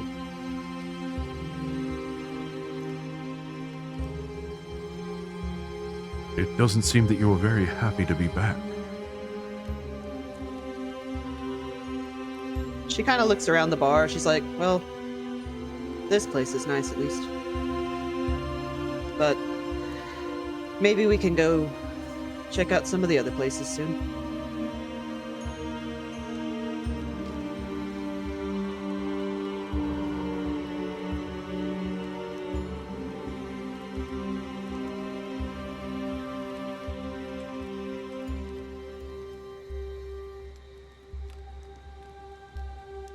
At this point, Ianfyr, in your sort of heightened state of awareness, you hear the front door open and shut. And then this is shortly followed by Kolvar, the bartender, calling out, "Hey, Jalis! The usual."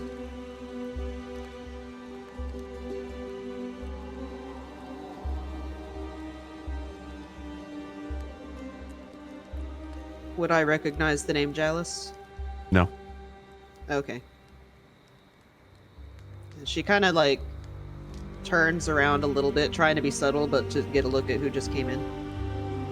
But I don't think she can see from there. Yeah, you can't see from here.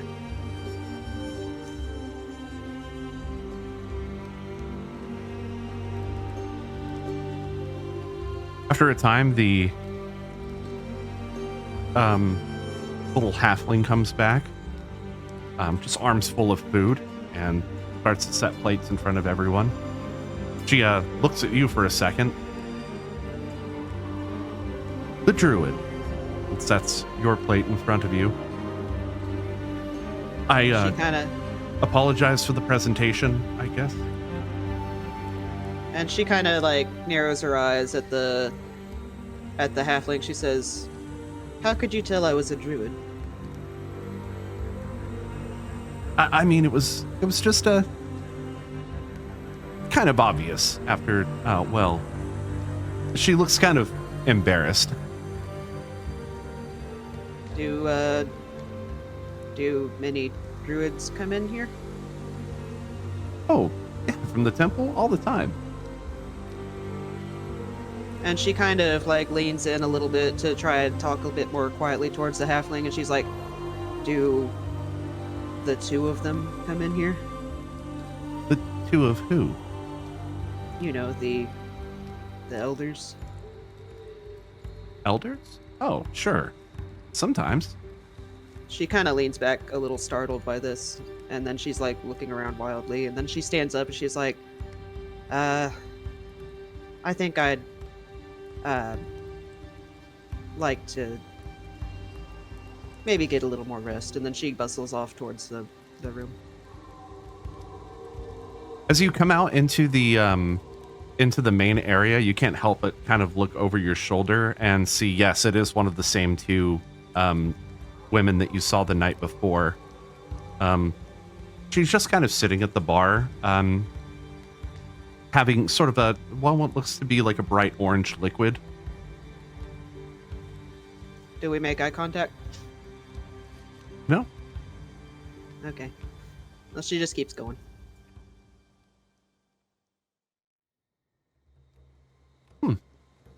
Not hungry, I suppose. Is there anything else I can get you? I'm Trixie, Bubble Bottom, by the way. Oh, wow. Ianfyr almost looks down for a moment, but then she's just like, No. That's just too easy. What were you looking at, Ianfyr? When you looked down, was it? Checking the thickness.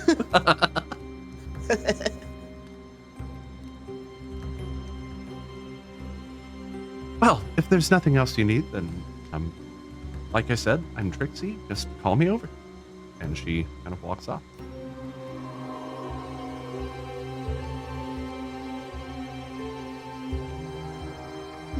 Seems there are a lot of emotions that need to be worked out here in this city. She stares directly at Val, and then also turns her head to look in the direction that Ianfyr retreated. There's a lot to unpack here. Counselor Yes. Tess has a new job. With that, I'll be off then. And You can see that Val has very quickly finished his food and drink, and he just kind of leaves the table and takes off.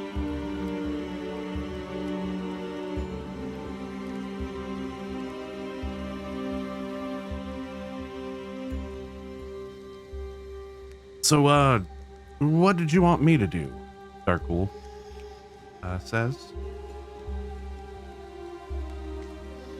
Well, I think first and foremost, we need to get help examining the mirror. So, I mean, you're the most official of us. You should probably speak with the elders in the school. I don't know how much sway I'll have at the Institute. Might be more use to you at the castle.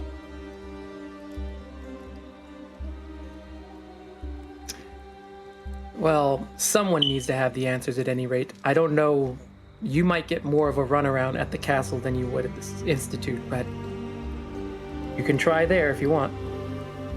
What exactly do you want me to do? Just We curious. just. Well, we need to know more about this, about the mirrored planes, and about these mirrors in general. I have to say, magic and that kind of thing, that's not really my strong suit. I'm more of a, well, politics guy, I guess. Well, then you may need to help smooth things over so that they're not blaming this magical disease on this mirror and us.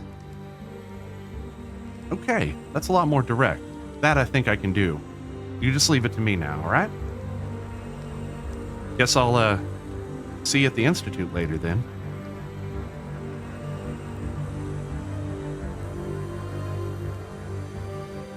And with that, Yeah, he gets. Oh, go ahead. No, go ahead. Oh, with that, he just stands up from the table. Were you going to say something to him? No. Okay. Yeah, he leaves. He kind of has what he's going to do.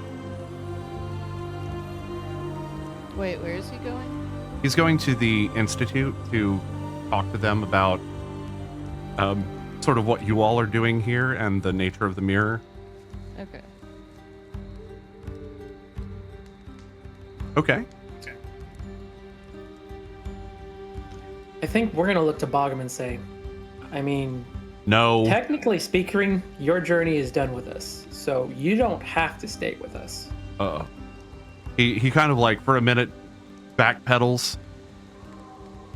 Oh. Huh. Okay. Well, then, that's it then. And he just kind of like stands up and starts walking off. Aw. I'll say, but before you go, and then he'll do the gesture so that from Tessa's back, we do wish you would like to stay with us. And he runs out the door. Yeah, he kind of continues walking. So you're letting him go? I mean, I figured he's been through enough. Yeah, if that's what he wants to do, Tess won't stop him. Bagram leaves. Bagram has left the party. Indeed. As for the rest of you, so Tess, what do you want Scriteau to do? Scriteau going along with you?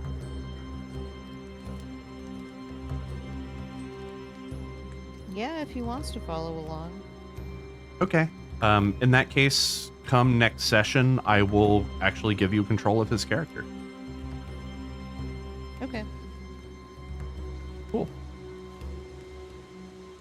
All right, and so yeah, you guys finish up your meals. The waitress eventually comes back around, picks up the Trixie comes back around and picks up the coin. Thanks you. Asks you if there's anything else you want, but you all know that you want to get on with your day. I just have to ask, where are you going from here? What are you doing?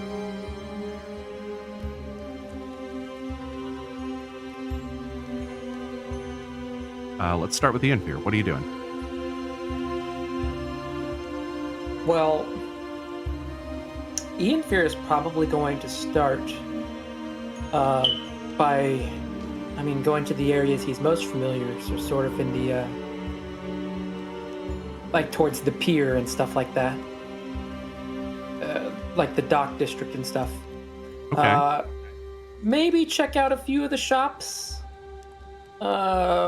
Most importantly, I think it might be time to look towards like upgrades and see what they have available towards armor, that kind of stuff, things like that. But he's just gonna sort of catch up around the area, I think.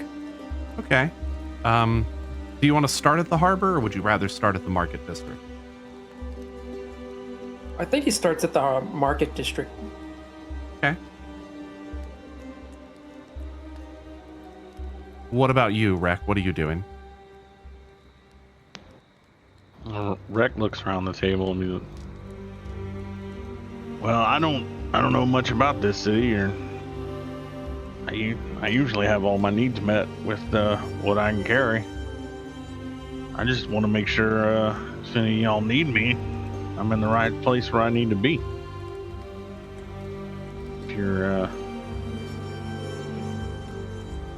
you don't need me, I'll just end up waiting at the Institute for when everyone else shows up. As he looks between Ianfyr and Tess. I'll say, I can probably handle myself okay in town, but maybe you should stick with Tess. Tess wanted to go explore some shopping. Then you should definitely stick with Tess. That would be the market district, the same place you're going. Looks like we're Then all you gonna go should the same definitely place. stick with Tess.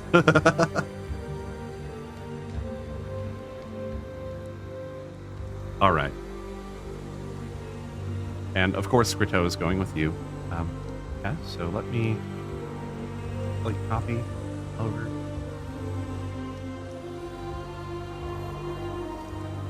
Ianfyr, what are you doing?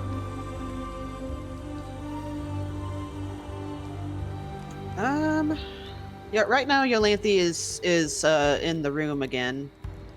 I think she's just kind of pacing and trying to figure out what to do. Eventually she kind of composes herself and she comes back out into the hallway. And then she cautiously comes around the corner and she's looking to see. I cannot move this token more than 5 squares. Might be because of the light. Yeah, maybe. She kind of looks around the corner and can she see that same elf? Yeah, if you poke your head out. Yeah, you can see her sitting at the bar, and it looks like Trixie is kind of standing in front of her.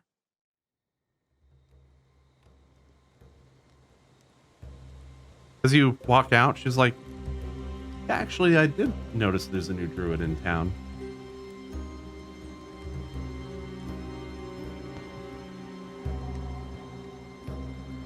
She kind of bites her lip a little bit. and she kind of like tries to stealth her way back over to where Tess and the others are. Okay. I don't know if I need to roll for that or not. Yeah, go ahead and roll. This like elf that's standing right in front of you is like, what the fuck? Oh, not sneaky at all. I'm too like shaken. I guess. So you kind of like with your claws like around the, or no, you're in human form. Yeah, no, I'm like trying to like be real like casual, but like quickly bustle over to Tess. You like knock the painting on your way and you like grab it real quick and you're like, I hope nobody noticed Yeah. that. And you look around and everyone is staring at you. Tess looks up and says, Yolanthe, welcome back. Tess saved your food for you. Yolanthe leans into Tess real close and she's like, listen to me very carefully. I need to turn into something very small and you need to carry me out of here now. And without even waiting for a reply, she turns into a rat and just like scurries up Tess's pant leg. Tess will open up her one of her many pouches that she has. She'll open up an empty one that's tied to her belt and place you in the pouch. Squeak. All right. Yeah, I don't really have a token for that right now, and I'm not going to dig Yeah, for no, one. that's But cool. or do I? I might know have I've turned into a rat before, but I don't know. Ianfyr is If going we to wound say, up- whatever it is, make sure that you got it good and secured around you, because around the shopping district, that's where you get the pickpockets. Rat I should Lanthy. know. I will bite a pickpocket. That'd be funny, actually. Rat Lanthy is here. Rat Lanthy.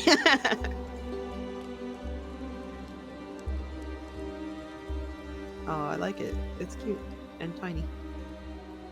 So, so you pocket Yolanthe real quick. Sounds like we need to get out of here. Okay, y'all all exit the bar together. Yep. I'm just gonna go ahead and change the scene. And you make your way downtown into the market district. Actually, you know what? Tess, as you pass by with Yolanthe in your pocket and Brito in tow. I like how it's moving as a group. Oh my god, that's amazing. Yeah, I selected all of you. That's cool. Go ahead and roll a perception check, both of you.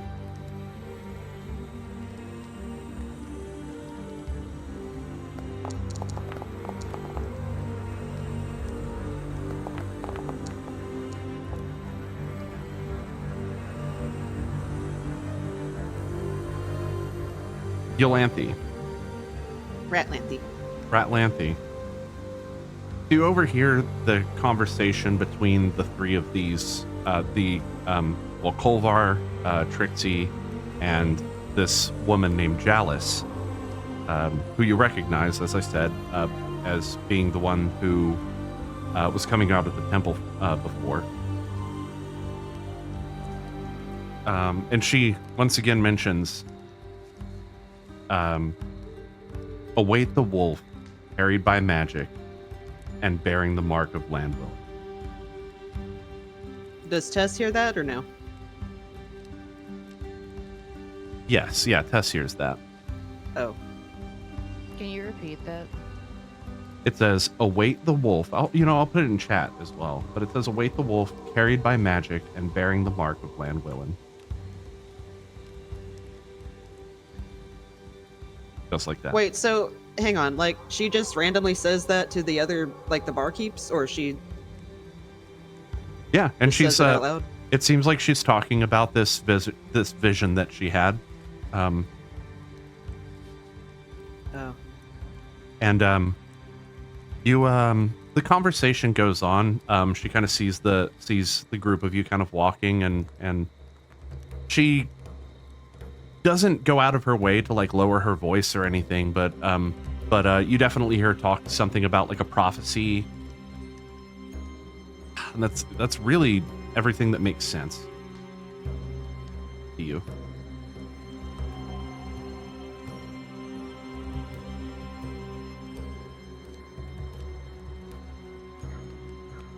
Tess thinks that's a little odd, but she mentally notes that for later discussion and continues walking.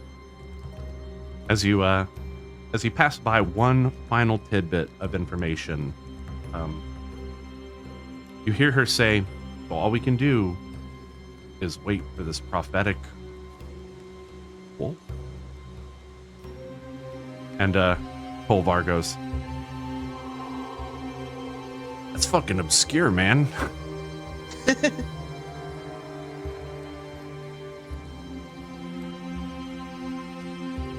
I think it's cool that he doesn't want to get involved at all, because he would have been like, oh, there was like a fucking wolf in our area earlier.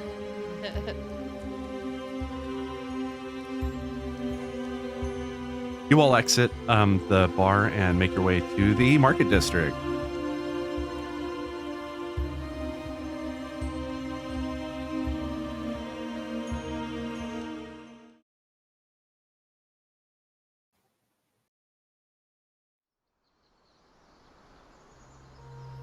Jealous Woodheart. Welcome to the market district. Speaking to Ianfyr here, you've been here numerous times. I'm just going to show, well, I guess I'm going to show all of you around real quick, because I'm going to assume that Ianfyr wants to communicate this to all of you, and it would be kind of weird for me. Well, unless you want to do a grand tour, Ianfyr. I mean, I was going to say, like, I've been around here a ton of times. I might have even bought something once. You've probably bought something multiple times, and you've definitely Or eaten at the stolen a bunch of restaurant. shit. Stolen a bunch of shit. Did I actually?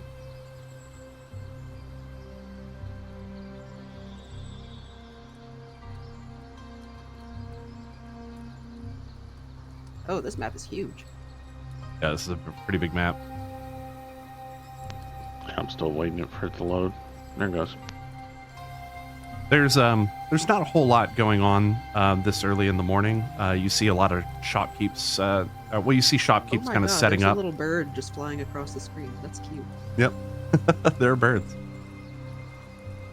So there are shopkeepers that are setting up for the day. Just kind of getting their wares all placed out on these various displays. Yeah, Ianfyr, if you want to lead everyone around, you can go to you can kind of circle the park area and kind of talk your way through it. I can guide you, of course. I'm not going to just like let you blindly go.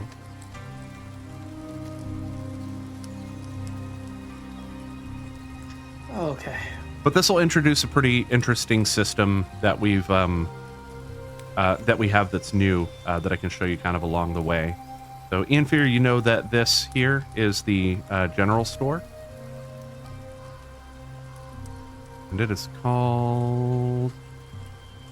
Did I actually label it? No, I didn't. Of course I didn't. It is called the Wanderer's Emporium.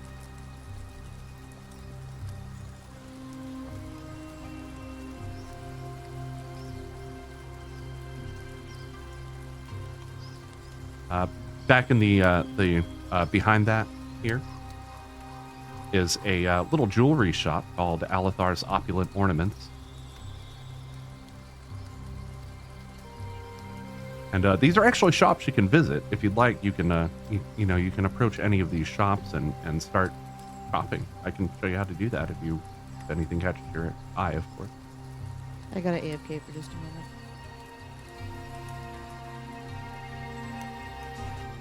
All right, we are back. Okay, Tess, I have henceforth given you control of Scrito. That is done. You can now control Scrito's token as though it were your own. You should also, I think, be able to click and drag both of you. Yeah, there you go. Cool. Yeah. So Ianfyr starts leading you over here. Like I said, this is the general store here. What you might maybe be able to do is double click on that character. Ah, and it opens a shop. Look at that. That's awesome, right? Yeah, that's really cool. So you can actually buy stuff from this shop using the little things on the right. If you mouse over it, it tells you what each of them do. If you buy the stack of something, it buys like all of the ones that they have in stock. So yeah, be careful with that little button right there. The one next to it that's just a little $sign, that is how to buy a particular item. So at any point, you can kind of come back here and, you know, if you need to, and stock up on stuff. Just let me know so I can drop you in the scene.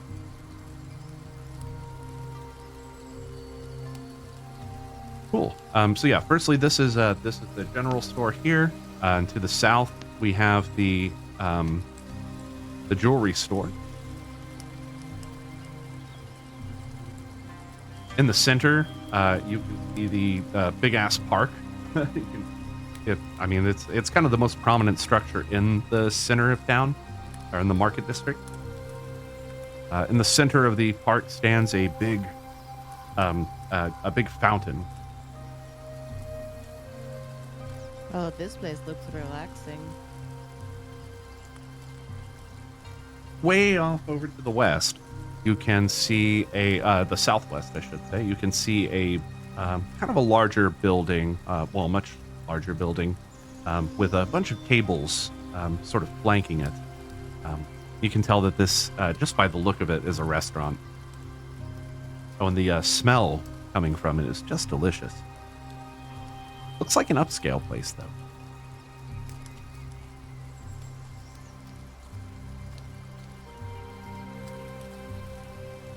Up to the north. Is that the restaurant we're supposed to meet at Seems like it fits the profile. for lunch? Okay.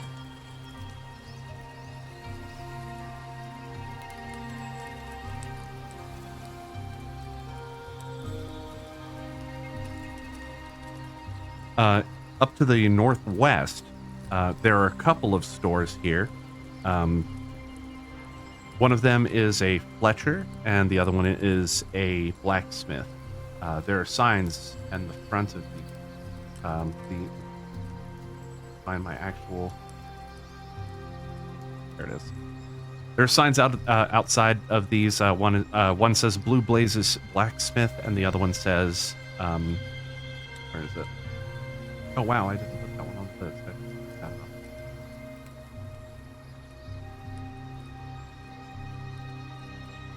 Witchwood Bowcraft. That's what it's called.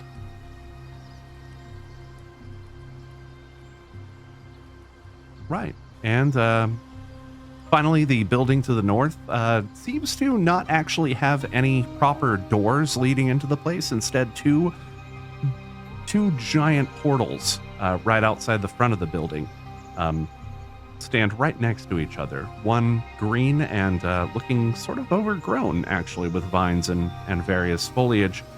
And the one next to it, a more arcane sort of look about it.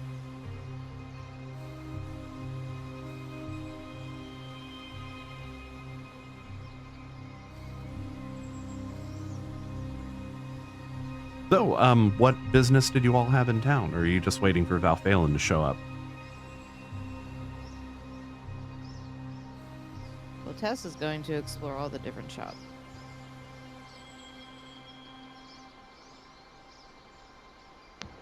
And from what Ianfyr inferred, Rek is just gonna keep an eye on Tess, make sure nothing funny happens.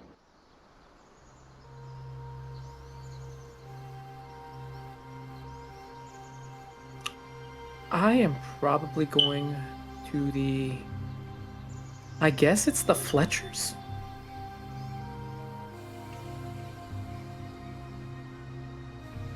Okay.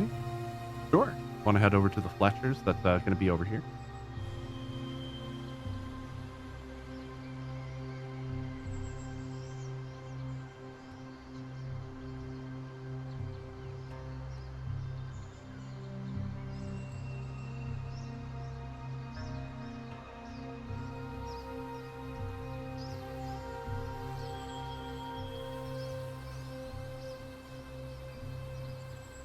As you approach the sort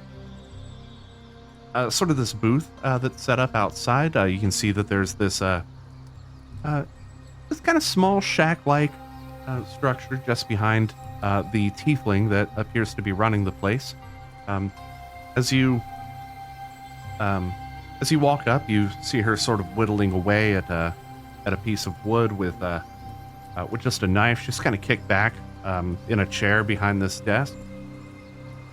She goes, "Hey, not seen you around. What can I get for you?" Oh, just seeing what all there is available around here. New in town. I guess you could say that. It has been a while. All right. Always good to see a new face, especially these days. I'm Empathy. Empathy Rose. My name's Ianfyr. Good to meet. I have bows, arrows. Whatever you need, let me know. I've got even a couple magic items in stock. Like I said, you can click on the NPC and it'll show you the shop. You can pretty much make any purchase you like from there. I think also if you click on the item, if you click on the item, it shows you a description.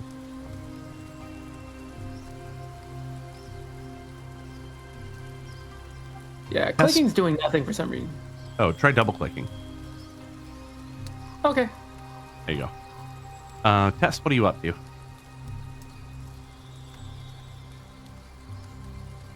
Going to check out I think you said that this was the jewelry shop. Oh, this down here? Yep, that's the jewelry shop. Off to the jewelry shop. Everybody go ahead and... Oh, no.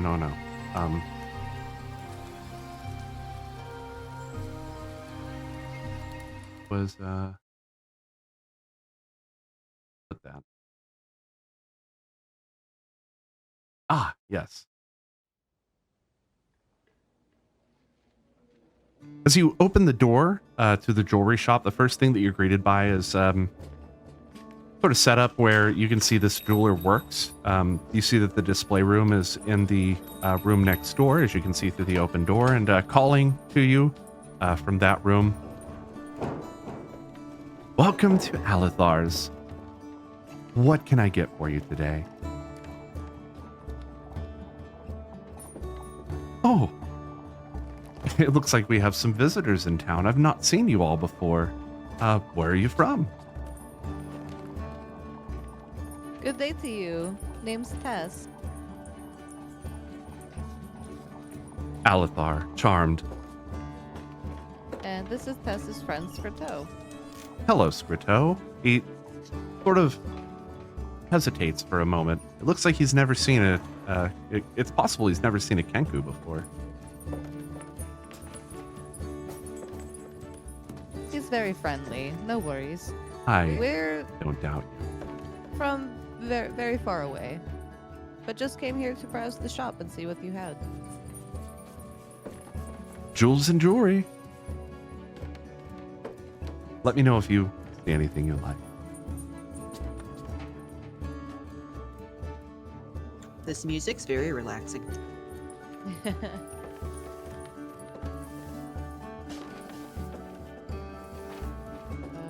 I'm gonna need a little while to go through my Oh yeah, my absolutely. stuff to see if any of these components will be good for me to carry around with me.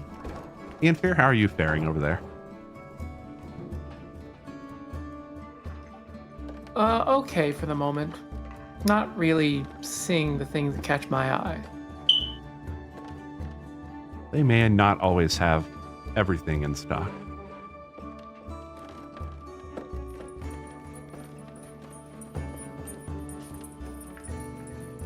Empathy kind of looks up at you. If you're not seeing something that you like, come back in a few days. I usually get a shipment. By land, you understand. I'm not getting anything from the other continent anymore. What with travel banned. Yeah, I can understand how that goes. Well, hopefully we'll come back again. See you again soon.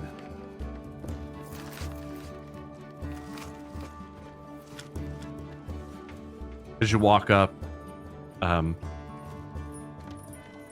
This tiefling clad in an eye patch looks over at you. He kind of looks a little bit older.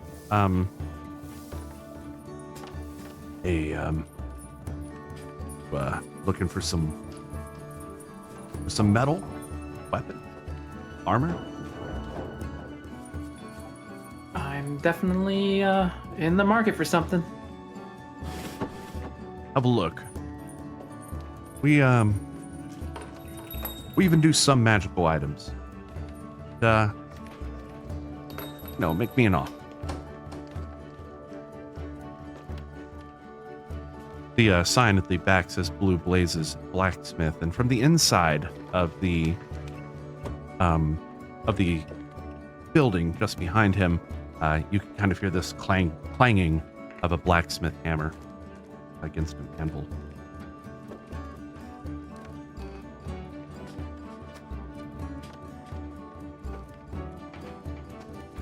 Ianfyr, where are you?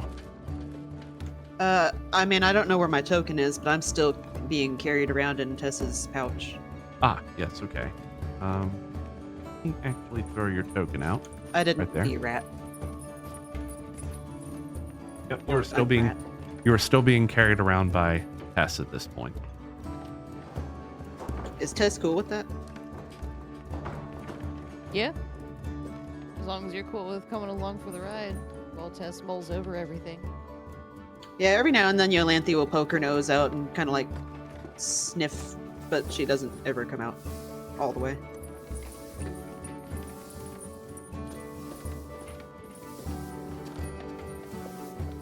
Okay, so double clicking doesn't seem to work either.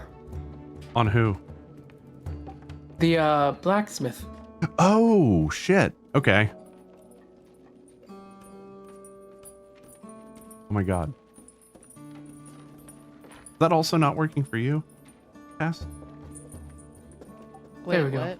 Oh, okay. No, I just didn't have the permissions correctly set up. Whoops, my bad.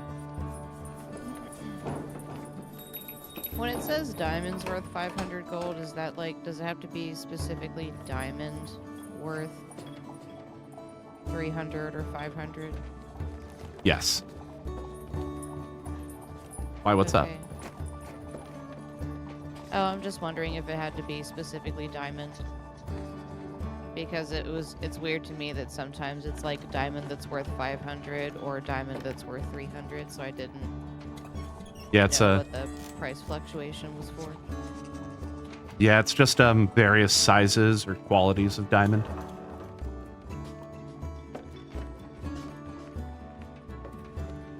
Do they actually have?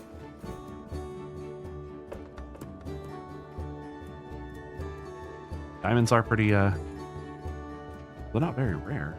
Either. But either way. Well, it looks like there's a... It's like he doesn't have any in stock. Yeah, nothing that Tess can really get at this shop.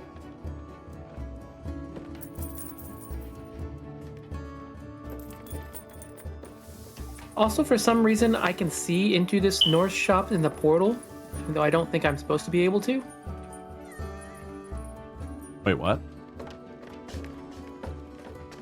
I have vision into the two shops with the portals. I'm not seeing that you do. That's weird. For some reason, I do, but Well, either way, you probably know what's in there anyway. Probably been inside them.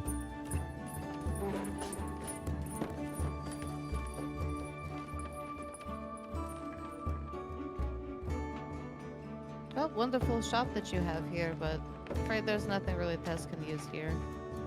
Have a wonderful day. Oh, I'm sorry about that.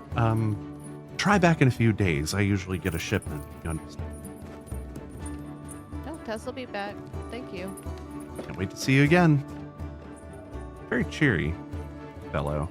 Breck, as you step outside, you notice the Dragonborn Val Phelan sitting at a table in front of the restaurant. There seems to be a spread of food laid out before him.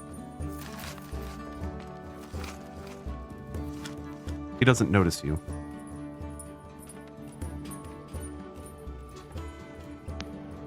Okay. make way for everyone else to follow me out. Do I need to have proficiency in shields in order to use them? No.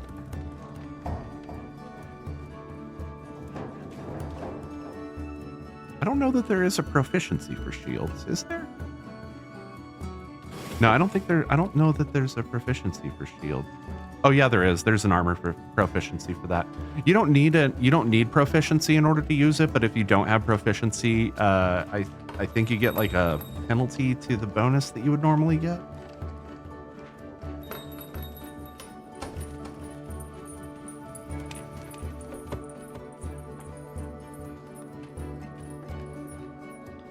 And as you come out, as well, you kind of hear more of a bustle around the market district. It's as though people are starting to kind of start to show up, go about their daily routine.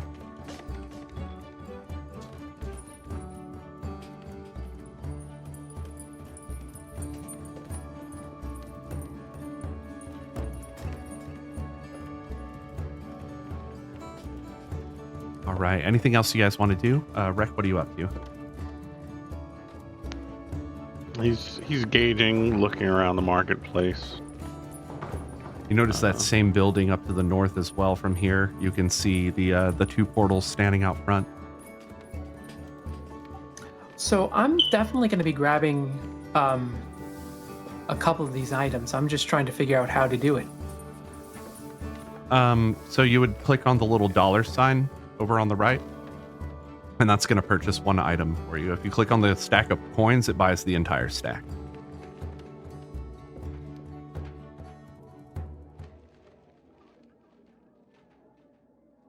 Of course, if you want to sell something, just let me know.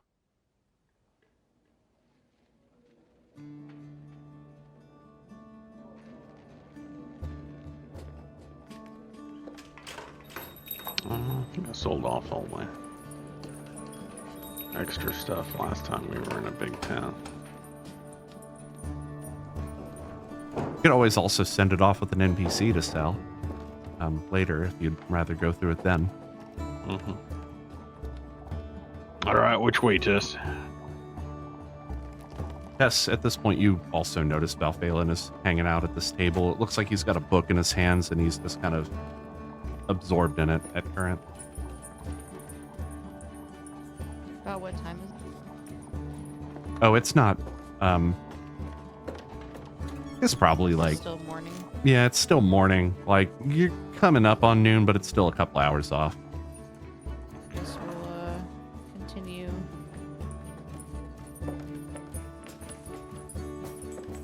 Browsing around. Looks like a storage room. Oh, Yeah. I see. That's how it did that. That's neat. Another storage room. These are all shops or what? Yeah, these are all just little shops. These ones don't actually have like a market or anything. If you, but as you walk by, you can see that this one here is selling fruit, and this one here is just selling various colors of cloth. Okay. Okay, so I got what I needed. I'm definitely gonna probably stop by these northern shops. Oh, I see what happened. As soon as I click away on my character thing, then it made the shops disappear from the view. So Oh, that's odd. What happened with everybody? I think it's because I went to the journal item or journal notes thing to select something, and for some reason it like unhighlighted or like unblack marked everything. Oh, weird. Should be able to see. Actually, if you walk in one side of the portal, you should come out the other. Just like that. As you enter this shop, the air is kind of filled with there's a sort of like powdery sort of scent, Yeah, that's the restaurant. and herbal kind of scent about it. A sort of older gentleman looks up from grinding something in a mortar and pestle, sets it down on the desk in front of him, and folds his hands. How may I help you? Oh, just in town. Well, There it is. welcome to the potion park. I am Doyle. I have various wares for alchemy, potions, the like. Take a look. Let me know if there's anything you are interested in.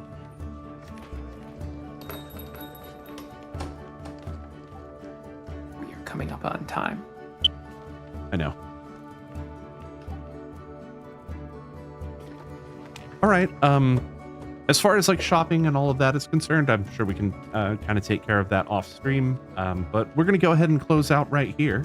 And I will see you guys next week. Until then, take care. Oh, and probably also do that. So until then, take care, have fun, and keep a song in your heart.